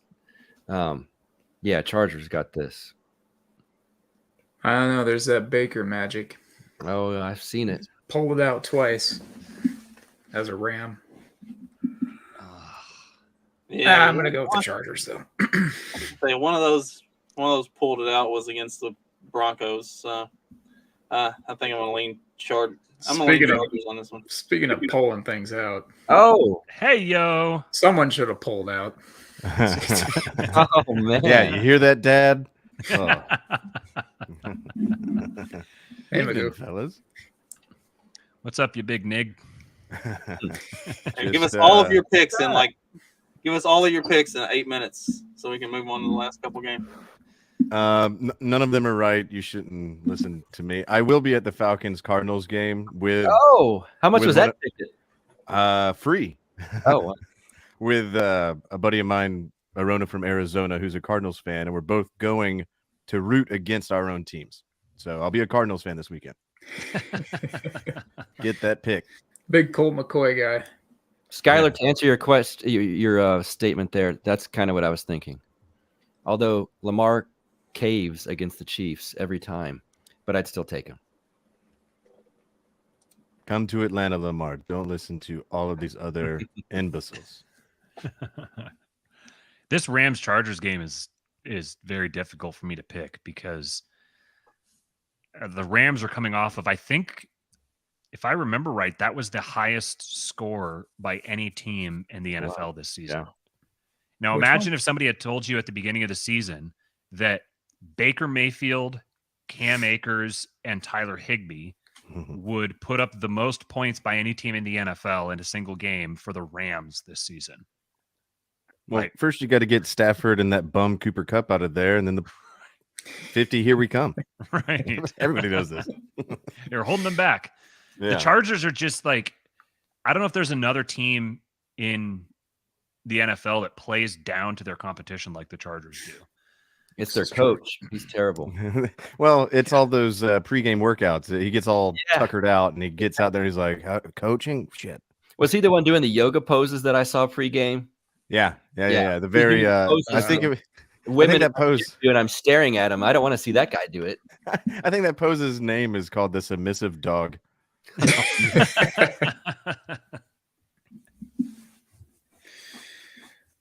I'm gonna take.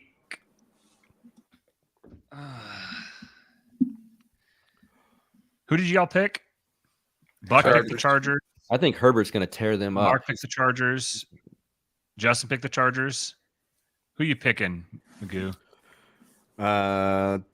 Let's see. Rams, Chargers. Ooh, that has Chargers are favored by 6.5. Not knowing, coming in fully unprepared and fresh from a nap. If you can't tell by looking at my eyes, I'm just gonna go Chargers because they should be the better team, and I don't know any of the playoff seedings right now and what games are important to what teams. This one's important to the Chargers. You took a 9 p.m. nap? Yeah, I just got home like not too long ago, so had to squeeze one in where you can. Mark, you'll learn one day. They're fucking excellent, by the way. Name's the Chargers, so that it's two teams playing in their own home stadium. I don't even know why they do this. They should just go play at a high school field. Give me the Chargers because the Rams doing obscene things on the football field it ended last week. That was over. That was a one deal thing. I love Justin Herbert. He might be one of my favorite quarterbacks. In the I just got a soft spot for him. I love his game. But since everyone else is taking the Chargers, I'm going to take the Rams. It's kind of ironic that you've got like two teams that share a stadium. Nobody actually wants them there. Right. Like everyone in the city all roots for other teams. But we don't want you around here. It's the most expensive stadium in like the country, maybe. SoFi was like an $8 billion stadium or something stupid like that. So it's just like the nicest stadium in the country, and like nobody, and the people who actually use it are not. Nobody wants them there. Yeah. SoFi, you see this? It means not welcome. Yeah, nobody's wanted there. I only care about one game in that building, and that comes in about 2.5 weeks. But that's not that's a different show. That was at college. Oh, okay. Yeah, that's the big Georgia Michigan game coming up. I'm getting ahead of myself. Sorry. Jim Harbaugh with his last few college games he's going to coach. All right. Wearing nothing but gloves and no shirt, ready to get weird. Oh man, I used to like, if I could have like hired a hit on Jim Harbaugh, I would have. I despised the man. There's the Pete Carroll Jim Harbaugh rivalry goes back a little bit. But now, like, once it ended, I missed it. Like, it was so good, and now I love Jim Harbaugh. I don't really follow him that closely, but I think he's such a fucking goofball. The NFL needs him back. He's such a goober, and the NFL needs him back. No, he can stay right where he's at. There are rumors about him with the with the Broncos every year. Yeah, Broncos and Colts probably be the big ones. Mm-hmm. But like I said, he's not going to the Colts. They don't have a quarterback. Broncos Speaking of, did you guys do the Colts Giants one already? Yeah, Giants. Giants.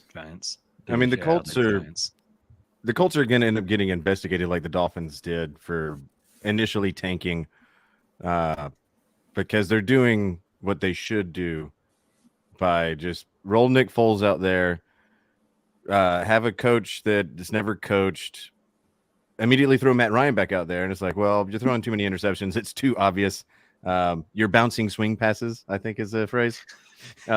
We can't make it look that obvious. Like, put a better quarterback in there so at least we don't get investigated. But they're tanking, and the Giants can't help but win this game. Like, yeah, it's now here's a thought. Imagine if the Colts hire Jim Harbaugh, and I guess it would be sign. Turn him off, Lamar Jackson. Put Lamar Jackson in that Colin Kaepernick role for the Colts. Ah, that'd be pretty interesting. How about he stays at Michigan And all of you fuck right off. Does Lamar Jackson have another year of eligibility? He probably can go- does. He can go dice up college for. If he's younger than Stetson Bennett, he probably does. That is true. That is true. Stetson's going to be out there taking his pregame Metamucil, just lighting up Ohio State defenders. It's going to be great. Who is the? I heard there's some major quarterback in the NFL that's like an established starter is younger than Stetson Bennett. It's I Lamar. think it's Lamar Jackson. Is it Lamar? Yeah. Yeah. I think he's like 2 months older than Lamar or something like that. That's crazy. Well, it took There's him no till Brandon 20 Whedon. No, but it took him till he was 25 before he learned how to fucking play the quarterback position. There's a reason why everybody was super not on board with Stetson. He had proven it to us over and over again. But I'm starting to like the guy, or man, old dude. Grown man. Yeah, like a Disney comedy, but without the kid rape. It's like, well, put the adult on the field and let's start winning. That's a big omission. I'm too. sorry. Like, I'm that's- sorry, guys. I just kind of Just before we got started on this, I saw an old video of like 20-year-old Demi Moore making out with a 15-year-old kid. So Based. that, yeah, good I'm on sure you, that kid. made that kid's day. Yeah. right. He's still telling his friends now. He's like, dude, first legit wood I ever got was Yeah. Demi Moore. What's your story? What is the context of you? Where did you see this video? It was on Twitter. Is it- Someone was tweeting it as like look at this awful thing, kind of like well. look more. Oh, here it is. I just opened it again. We all saw the video, says Samuel. I didn't see it. Yeah, I didn't see it either. Here, guys, I'll throw it in the chat. You guys can be. I mean, she's getting the tongue going and everything. That was Good lord. Ashton. No, it couldn't have been Ashton. Speaking of Twitter and seeing horrible things, I opened mine up and CBS Sports tweeted out 5 hours ago that the longest active streak of passes attempted without an interception is currently held by Jared Goff at 261. When the fuck did that happen? Wow. This year. Mm. Oh, God. That's not real. Oh shit, it is. That kid's 15. According to the caption on it. King. King me. Someone's jealous. Oh, it looks like they're singing "Happy Birthday" to him. Well, that was Well, hell of a it's- birthday Jessica kid. goes, "Oh, it's a happy birthday kiss. I got This those was all the probably time." this was probably some Make-A-Wish kid. Oh, my God. I got to wish. Oh, More like- speaking of, I know we have 2 more games to do here, but I have a topic for debate that is completely unrelated to football, but it is sort of related to sports. Let me find it here. Okay, so this video, I'll post this in there and you can throw it up, Justin. This was a subject of lively debate with Amy and I yesterday, so I decided to poll Twitter. And as of right now, I did a poll like men versus women, and as of right now, 7% of the respondees are women. So if any of you guys know any women, I don't know any women, so if you want to get it in front of some women, but did you guys see this video? Oh Yes. gosh, I don't like this. So the poll that I did is, how does this video make you feel, and are you male or female? And the 4 options are like it, male, don't like it, male, and like it, female, don't like it, female. Don't like it, male. Don't like it, male. This is so. I mean, I hope I'm not offending anyone, but this is like a narcissistic version of virtue, in my opinion. Yeah, that was. So there's people who are calling it like a humiliation ritual Yes, for both of them. Well, this is cold. Yeah. Well, it's similar to you always see It's it, like some especially- model walking around with Magoo in public. It's not. Yeah, like you can't believe it. I was wondering why I was just like I wasn't even able to see the screen. I was just being shown flashbacks. I was like, I don't even know what you guys are looking at. I'm just hearing choppers in the background. Fucking Charlie's in the bushes. I'm fucking freaking out over here. Magoo's It's so greatest real. hits. It's This so is like real. Dave Smith getting Clint on his show. I'm joking, Clint. I don't personally like this. It seems humiliation ritual. I assume it must pull at the heartstring of women. Oh yeah, the women sure. were just going crazy over it. So Well, it's similar to like, and you see it a lot this time of year with the bowl games going on and a bunch of games that don't matter, where there'll be a Make-A-Wish kid or a special needs fan of a football team that they'll let on the field and kind of do a walkthrough with practice, and they'll let them run a touchdown where everybody just kind of clears the path. And I never have ever known what to feel about that, because in a way it's like, I feel good for the kid. They're kind of giving him a day. Mm-hmm. But that's a little different than like you're on the wrestling team. Yeah. And That's different than this to me. Like, yeah. or like they have like the kid with Down syndrome who comes off the bench and like they let him shoot a 3, and and then he goes, because like I maybe it has something to do with I think that's what it is. This is the entire point of wrestling, is like demonstrating superior physical prowess. There's clearly no capacity for him to have any superior physical prowess over virtually anybody. Mm-hmm. So it's entirely fake. It's entirely staged. And it seems kind of like he's not aware of the fact that it's staged. Correct. So I felt kind of torn on it, because like at the same time, like the kid looks like he's having the time of his life, and he's having a blast. And so that's cool. It's cool that he gets to do something fun, but I think it comes down to like his parents, why would you have your child do something like that? So Jay Forte and I had a conversation about this last night. It's like, when I was in elementary school, we had a special needs kid that he played basketball every year. And when he was on the court, you just accepted that you were playing 4-on-5. Like, the coach would put the 4 best players on the court with him whenever he was going to be in, and you're going to play 4-on-5, and you know it. The other team knows it. They're not holding anything back. This is their chance to try to run out to a lead on you. So it forces you to play better. He's out there running around, having a good time, enjoying himself. Like, nobody's making allowances for him. Like, we're not trying to pass him the ball and let him jack up a 3 or anything. We're going to play the game, and we're going to do the best we can with the 4 of us on the court and let him run around and have fun. We did, you'd have them in baseball. They'd stick them in right field, let them come into the batter's box and take a few swings. And if they make contact, awesome. But like, nobody's making allowances for this kid. Like, you're going to play the game. You don't put those kids in full contact sports like wrestling or football. Like, that's, I don't know. I'm not a big fan of it. Whenever I see those where they'll let the special needs kid, like, they clear a lane and let him run for the touchdown. You ever see the one that's like a Pee Wee League game, and this one kid like runs the kid down and just absolutely demolishes it? Yes. Like, that would have been me.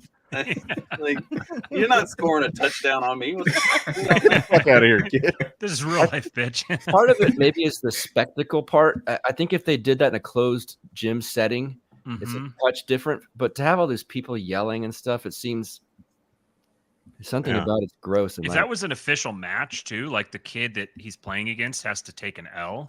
Yeah. Then that would yeah, be no, just that's the worst part to me. Well, so to shift this thing back to football, there was something I was listening to earlier today on my drive back home that they were like, look, it's pretty easy to look at like the Texans and the Bears and a bunch of other teams that are vying for that top pick, but that record sticks with that coach for his career. Do you think Lovie Smith wants to be a 2-12-1 team or whatever it is? Right. Fuck no. And the people that work in the office and all that stuff, like, it's a very weird thing where the NFL has to come out and be like, now try, this is for the betterment of the league, and for a lot of money lines and all this other stuff. Now go out there and make sure you try. But it's like, but if you're actually doing the best thing for your team, it's in short term the worst thing for your career. And I don't know. I think it was just when somebody put it that way, where it's like, yeah, you can tank this season, but that record is not gonna like just dissolve once you get a good pick and all that stuff. Like, your career record is still gonna be what it is, and that could either get you in or hold you out of the Hall of Fame and future objectives and goals that you might want to accomplish. And I don't think anybody really wants to think about it that way, except for the people actually doing it. As a fan, I'm not tied to any of that bullshit. So lose. I've been calling for the Falcons to fucking tank for 5 straight years so that we can actually potentially build a team. Yeah, Timmy. Oh, wish harder. I vote that Samuel Tweed be our official commenter on every episode. He's entertaining the hell out of me. I mean, I was just hoping that one of these days they're going to get a kid with real R strength, and they just rip a fucking arm off, and they're like, "Okay, that's it. We're done. We're going back to a normal society now." You got to go sit over there." You can say the R word. We've proven it on the morning show because we literally close every episode with it. So, well, I just figured it's like, "Hey Siri" or "Hey Alexa." Like, if I say that word, your fucking system will just shut off and be like, "Oh, down," shutting down. I just retweeted that, Matt. I'm a little annoyed that you weren't in my algorithm for whatever reason. I didn't see that earlier today. Yeah, it was a long time, like probably, I don't know, 100 votes on it or something before I got the first woman's vote. If you really want some skewed results, have Justin retweet it and get all the feminazis out there being like, "Yeah, this is the most precious fucking thing ever captured on film," except for the last time I lost my shit over nothing. Well, it's interesting because even right now, it's still is, even though the few women who have voted on it, more of them dislike it than like it. My theory was that you're going to get women who are going to like it largely, and men who are going to dislike it largely. As what was his name? Jason 2-Bit. He said, let me see if I can find his tweet on it. He said, I can't find it. I know this is great for Tweed knows what's up. Oh, you're talking. I was talking about Amy. I was talking about Amy, and he said, I said that we had the conversation and we left it at agree to disagree. And he said it's not her fault. Women have a soft spot for weak things that should have died in childbirth. Oh, holy shit. Amy's gonna kick his ass. Good thing she's not on Twitter anymore. Yeah. I just think of the South Park episode where they had Christopher Reeves just snapping the necks of aborted fetuses to get the stem cells so that he could walk again. Oh, and Jesus. I just want the locker room investigated. That's all I'm saying. I want that kid drug tested, and the dumpsters to be fully. Never mind. I'm going to stop there. Anyway, sorry, guys. So Steelers. And I'm sure Ravens? this was a good first start of the show. Hang on, What have I before we go to Steelers and Ravens, I learned something a few weeks ago on our morning show. Well, not on the morning show, but while we were doing the morning show, the kids were in the truck with me. My kids did not know what retard strength was. Like, whenever I brought that up, they both were like, "Oh, Dad!" They never wrestled you? They're like, "Oh, oh, Dad, you can't say that." I'm like, "No, that's a legit thing. That's not like I'm not being insensitive towards." I didn't know that had a term. We just call it Tuesday night around here.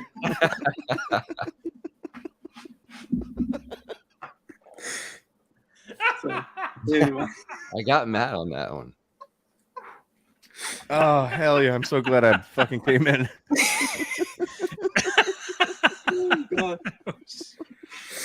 That was just a fucking dagger right in the ribs.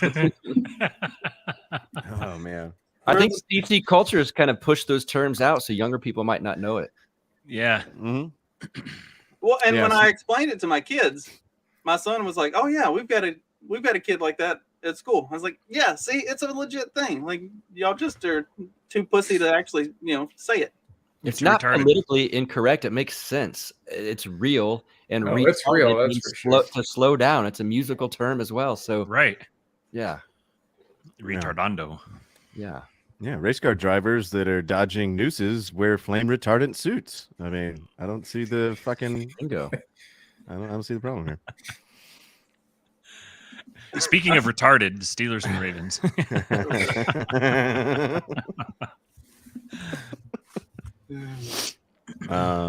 Who are we referring to here? What's that? Well, the Steelers. I was thinking of Tomlin. I was thinking of Harbaugh. I was thinking of Pickett, Lamar Jackson. I'm just wondering who the retard is on one of these teams. It's starting to look like Tucker, that kicker. If it's in Baltimore, it's the people in the stands. Yeah, the fans. Yeah.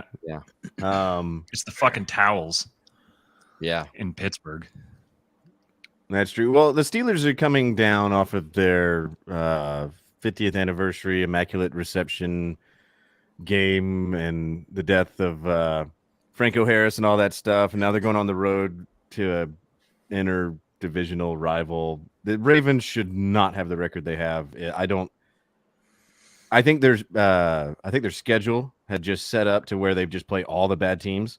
And they can just win 16-13 or 13-9 and trick people.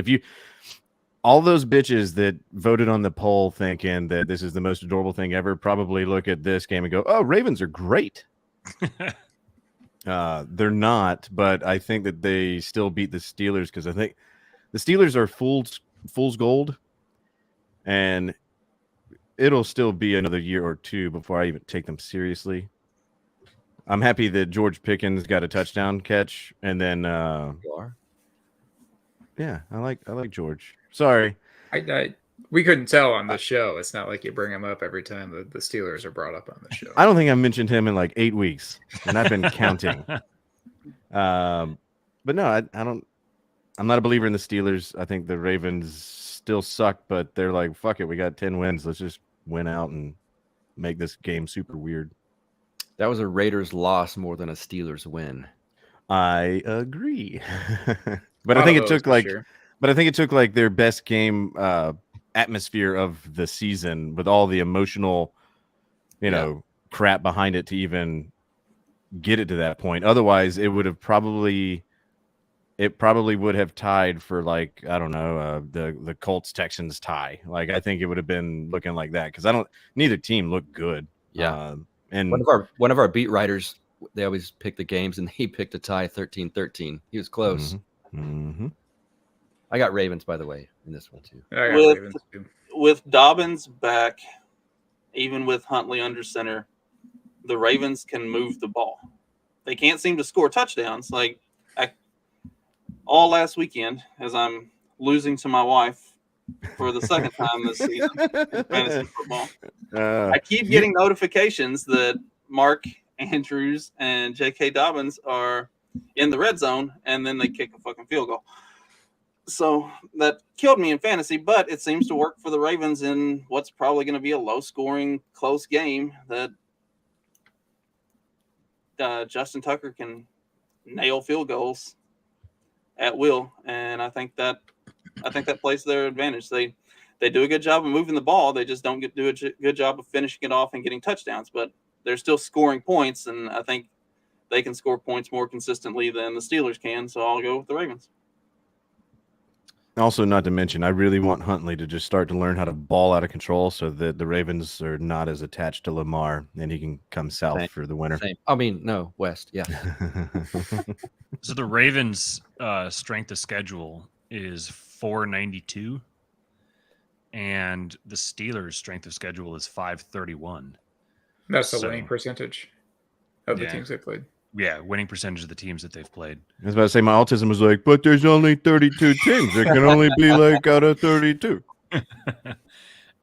Interestingly, just as a complete side note here, the worst strength of schedule, so that would be the Toughest. team that has played the easiest Easiest. opponents, San Francisco. The most difficult strength of schedule is Chicago. Wow. I was going to say Lions. Lions are close. Yeah, they're right in between the two. 506. Did y'all talk about the Lions yet? Yeah. And what the fuck they did in Carolina? Yeah. Or didn't do, which will stop the run. Oh, hey, Foreman. Did you hear that asshole Jim on Clock Management was talking all that shit about you? Go have a career day, bud. Yeah, he did. Fucking A, Lions. I think I think I'm going to take the Steelers because I think that neither team has a competent quarterback, but the Steelers, I think either of their quarterback options is better than Huntley. And they've got the big emotional high. Now, I will change this pick if Lamar plays. I'll take the Ravens if Lamar plays, even if he is gimpy. Doesn't look like he's everything that I've been looking at says it's trending towards Huntley starting his 4th consecutive game. Okay. Yeah. And I did forget about this. And sorry, after this, Matt, I'll let you run with it. I did forget that Tomlin has never had a losing season in his career.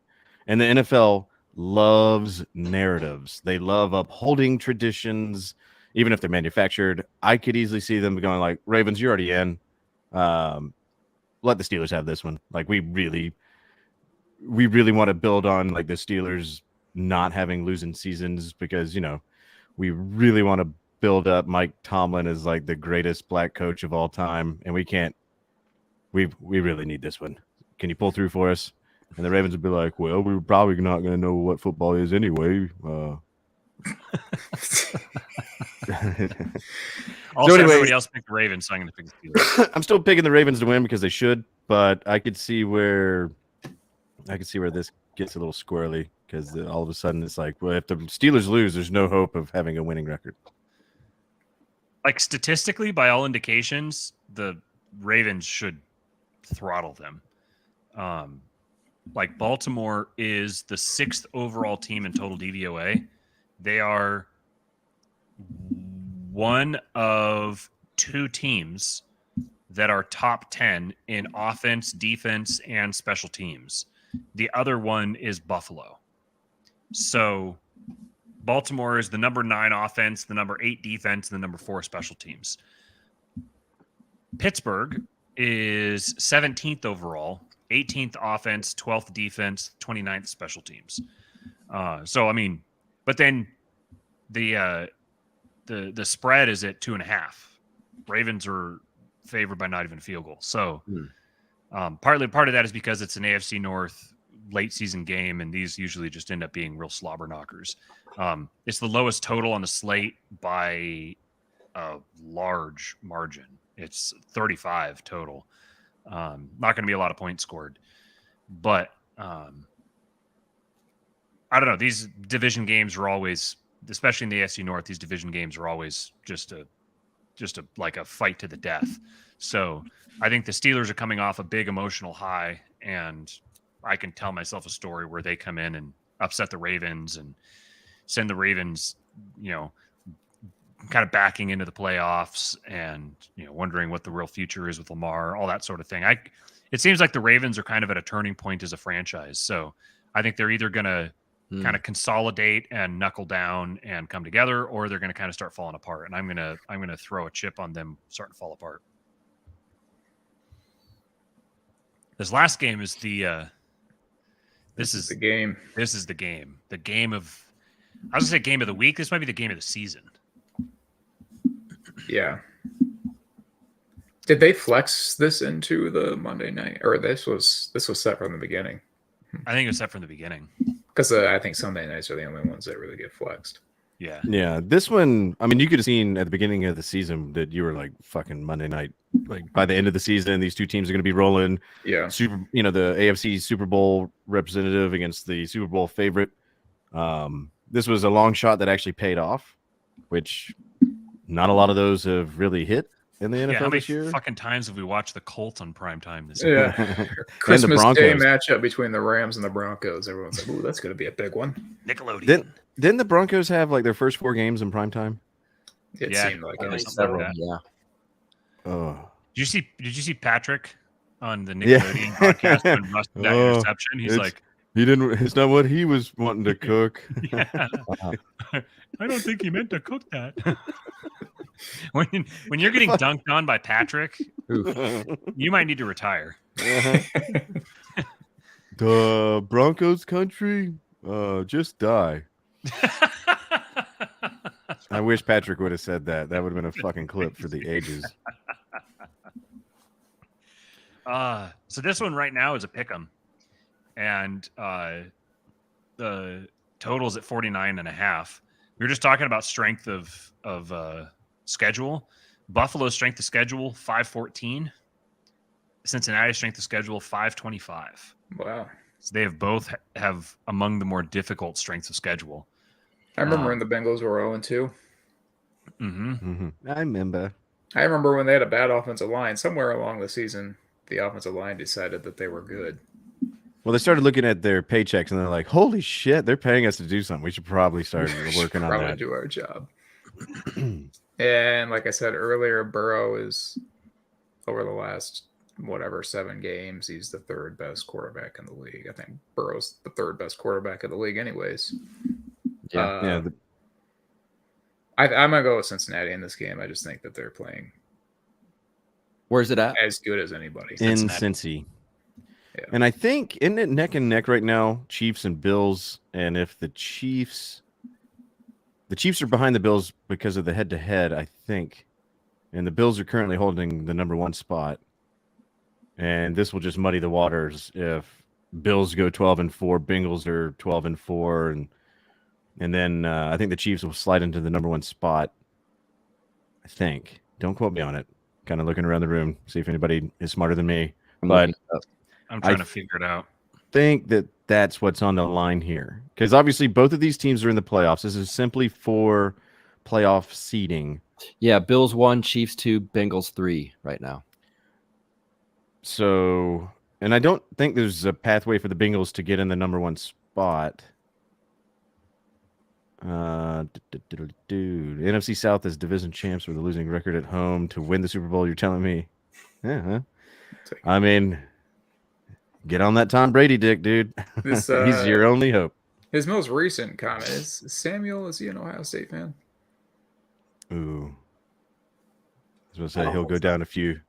He will think very differently of me here in a couple of days. I think this is a game where they play all their starters. This one matters all the way until the clock strikes 0. The Bengals should be the team that wins because they were pre-crowned as the AFC saviors, but the Bengals have really started looking really good the last month. They have a defense now, getting turnovers and shit, something they weren't doing in the beginning of the year. And the Bills, like Stephon Diggs just disappeared, which means he's probably due for a monster game this week. That's kind of how it's been going. I think, this one's tough. I think no matter what, it goes to overtime, and the home team maybe gets a little nod just to tighten everything up around the number 1 spot, where it all comes down to week 17 or game 17, week 18, so that the NFL can fully justify adding that 17th game to be like, look at what smart guys we are. Yeah, this one's really important now. And I think the NFL loves to justify their decisions, so I think Bengals win. I like your impression of the NFL. This is what we do. Add another week. Also, brain trauma, kind of important.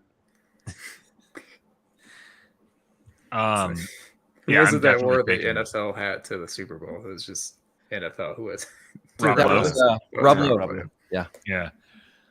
I'm taking the Bengals. I think that they might be playing like the best team in football right now. They're clicking on offense and on defense. They self-scout really well. They adjust to their own tendencies. You see they've got wide receiver injuries, and then whatever Trenton Irwin is, he all of a sudden steps up and has 2 great games in a row. So they've got some depth. They've got they're just humming. Like ever since DJ Reader came back on their defensive line, they have been just lights out against the run, and their pass rush is fantastic. So I think betting against Josh Allen is tough, but I mean, this is just a QB duel for the ages. Josh Allen, Joe Burrow on prime time. This is just appointment watching. I think it's going to be a fantastic game. I think both of these teams are going to put up points, even though both of them have fantastic defenses. I think both of them are going to put up points, as Vegas thinks so too, at 49.5. This just looks like it's going to be an absolutely gnarly game with pretty significant playoff implications as we're kind of going through. It's kind of funny because the Chiefs play the Broncos the same week that the Bills play the Bengals. That's got to be Bengals fan or Bills fans have to be feeling kind of hard done by that. But and then what's the next week is going to be Buffalo hosting New England and Cincinnati hosting Baltimore. So you could see, if I can get back to the standings here, you could definitely see if the Bengals win their next 2 games, that puts them at 13-4. That's such a ridiculous number. Yeah. I know it sounds weird. If the Bills lose this game to the Bengals and then beat the Patriots, that put them at 13-4. If Kansas City beats Raiders. Is that the Raiders? So Kansas City is going to be 14-3. That's like the top 3 seeds in the AFC are 14-3, 13-4, 13-4. That's pretty incredible. The AFC is something else this year. Yeah, these records just sound weird. Yeah. Like I just hear Zoolander, like, what is this? Make up your own numbers? Like 11 and 79er? Like it seems artificial. It's gonna take a while to get used to 13-4 and all this other shit. I just like sitting here watching Mark laughing at Jim. I'm just here for your amusement. All of my picks have been conspiratorial. Like I think the NFL is really setting this one up for Tomlin to look good. And They have I been. don't I like it. Voices, Yeah. really. I don't know. I've seen the documents. yeah, I've got the receipts. Yeah. And for the people watching this, if you're new to the show and you're wondering if we actually document these picks, well, we used to. That's all I got. Now it's just fun. Yeah, I've got them all saved. yeah. Let's I also got those receipts too.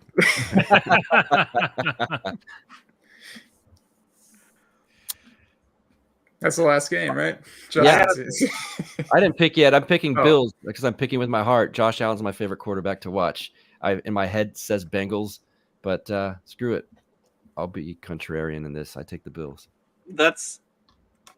I think the Bengals are really good against the run, but the Bills are not a conventional type of running team. They put up good running yards, but it's not because they have great backs. It's the way Josh Allen runs the ball in combination with those backs and the stuff they do with their receivers and everything else.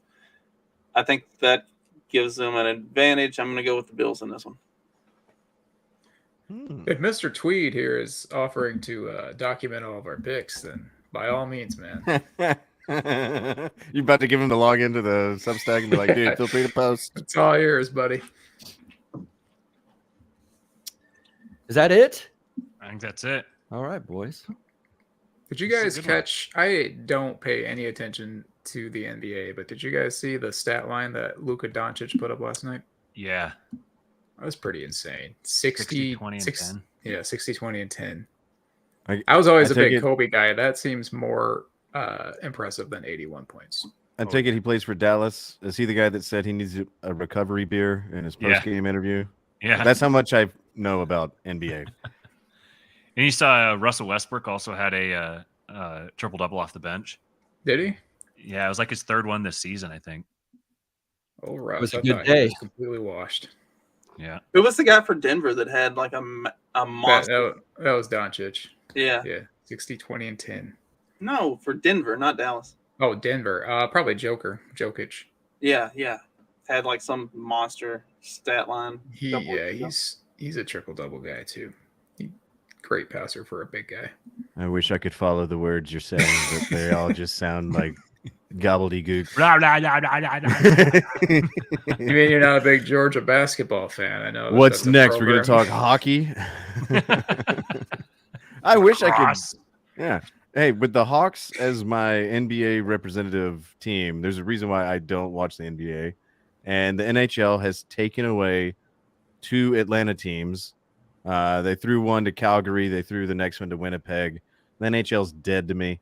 I love hockey. I just can't watch the NHL. Like, who the fuck am I going to choose? Nashville or Tampa? Or I mean, Florida has 2 teams and Georgia can't get one. We're the most transient town in the whole fucking country. That's why we get shat on so much for not being a good sports town. Because every time you go to a Bears Falcons game, it's 80% Bears fans. Same thing with Steelers. Same thing, fill in the blank, New York team. Not me though, damn it. If you look at my Atlanta background, United. yeah, 5 stripes, man. Yeah. I watched them their second year when they won the MLS Cup. That was cute. And I've been to a handful was of a fun games. They're team. fun, but Mhm. Spring training starts in what, month and a half or so? pitchers and catchers report at the end of February. Oh. And we already just extended our catcher who hasn't even caught a single pitch because we're doing big things down here. Jim knows all about being a catcher. I'll teach you There it someday. is. You'll be surprised. He's strong. Watch out. Strong like bull. I'm all about football and football. Speaking of football, I know this is an NFL show, but anybody got any quick college football playoffs are this weekend? They're going to happen before our next episode. Anybody got any idea or care at all about that? I don't care at all. I got got nothing. No, I already gave it away earlier. Georgia, wins. Michigan will Georgia be wins. repeat in the Natty, held in SoFi, the stadium that will just be full of Rob Lowe's. They won't be able to give out enough NCAA hats. You said Rob Lowe's, and I thought you said Raw. I'm getting a ticket for the Ohio State Georgia game or no? No, they're all over like $1,000, and I got a pretty decent TV that cost me roughly what a ticket would, and there's no lines to my bathroom, and I don't have to go there wondering if they're going to sell booze like they did in the SEC championship game. No booze, which is probably for my own benefit, but it was kind of weird to be there and be like, "You guys coming again?" Every college game I've ever been to had no booze. It was really weird. But once you get to the postseason, conference championship games, and playoffs, bowls, and stuff like that, booze is, and they've It's like a stadium policy more than anything, isn't it? Yeah, so they just allowed booze to be sold at football games down here in the South. Also, we just were allowed to buy beer on Sundays like 15 years ago. You're Which- still not in Texas. Which to me, it was like, how difficult is it just to go on Saturday? Like, I went to college in a dry county during the time that Georgia didn't have Sunday beer sales, and I had no issues making very poor decisions. The real alcoholics know it's Saturday. Yeah, Yep. just for get sure. your shit together. Like, making set an alarm. Justin, But you anyway- were happy to hear that old Piss is losing 26-7 to Texas Tech right now. End of the first half. Well, the fact that I picked Ole Miss to win that game, that Yeah. does let me down a little bit, but somewhere deep down in my heart, it makes me feel good. I think I picked Texas Tech because it's the Texas Bowl, isn't it? We made those picks last week. We could probably go back and review them if we wanted to. I mean, I'm good. I'm a pretty good flip flopper, Justin. So I'm just gonna go with whatever the last thing I'm saying right now is, and totally just act like whatever I said in the past. Nah, prove it. Never did it. It's a deep fake. But yeah, fuck Ohio State. Sorry, Horned Amen. Frogs. You're an adorable team, but it's gonna be Georgia, Michigan, in LA, and I'm starting to get nervous already. We need to start a GoFundMe to fly you and Mark out there, and Mhm. you guys can Oh, have please. a brawl in the parking lot. It'll look like the video that you showed a minute ago, and I'll just be like, "Ah." Well, Magoo's already given away that he drinks. I don't drink, so I don't know if that's advantage me in the situation or high advantage you. Just make sure I'm not around like items that are not nailed down. I don't know. If there's a think parking barricade near drinking- me, you're fucked. I think drinking kind of elevates the retard strength quotient. So Yes. That's what I was about to say. There's a formula that. where you can up into a point, yes, and then once you and there's go diminishing over returns. once you go over the falls, Gravity He's gonna takes get in his over. pants at that point. What's that?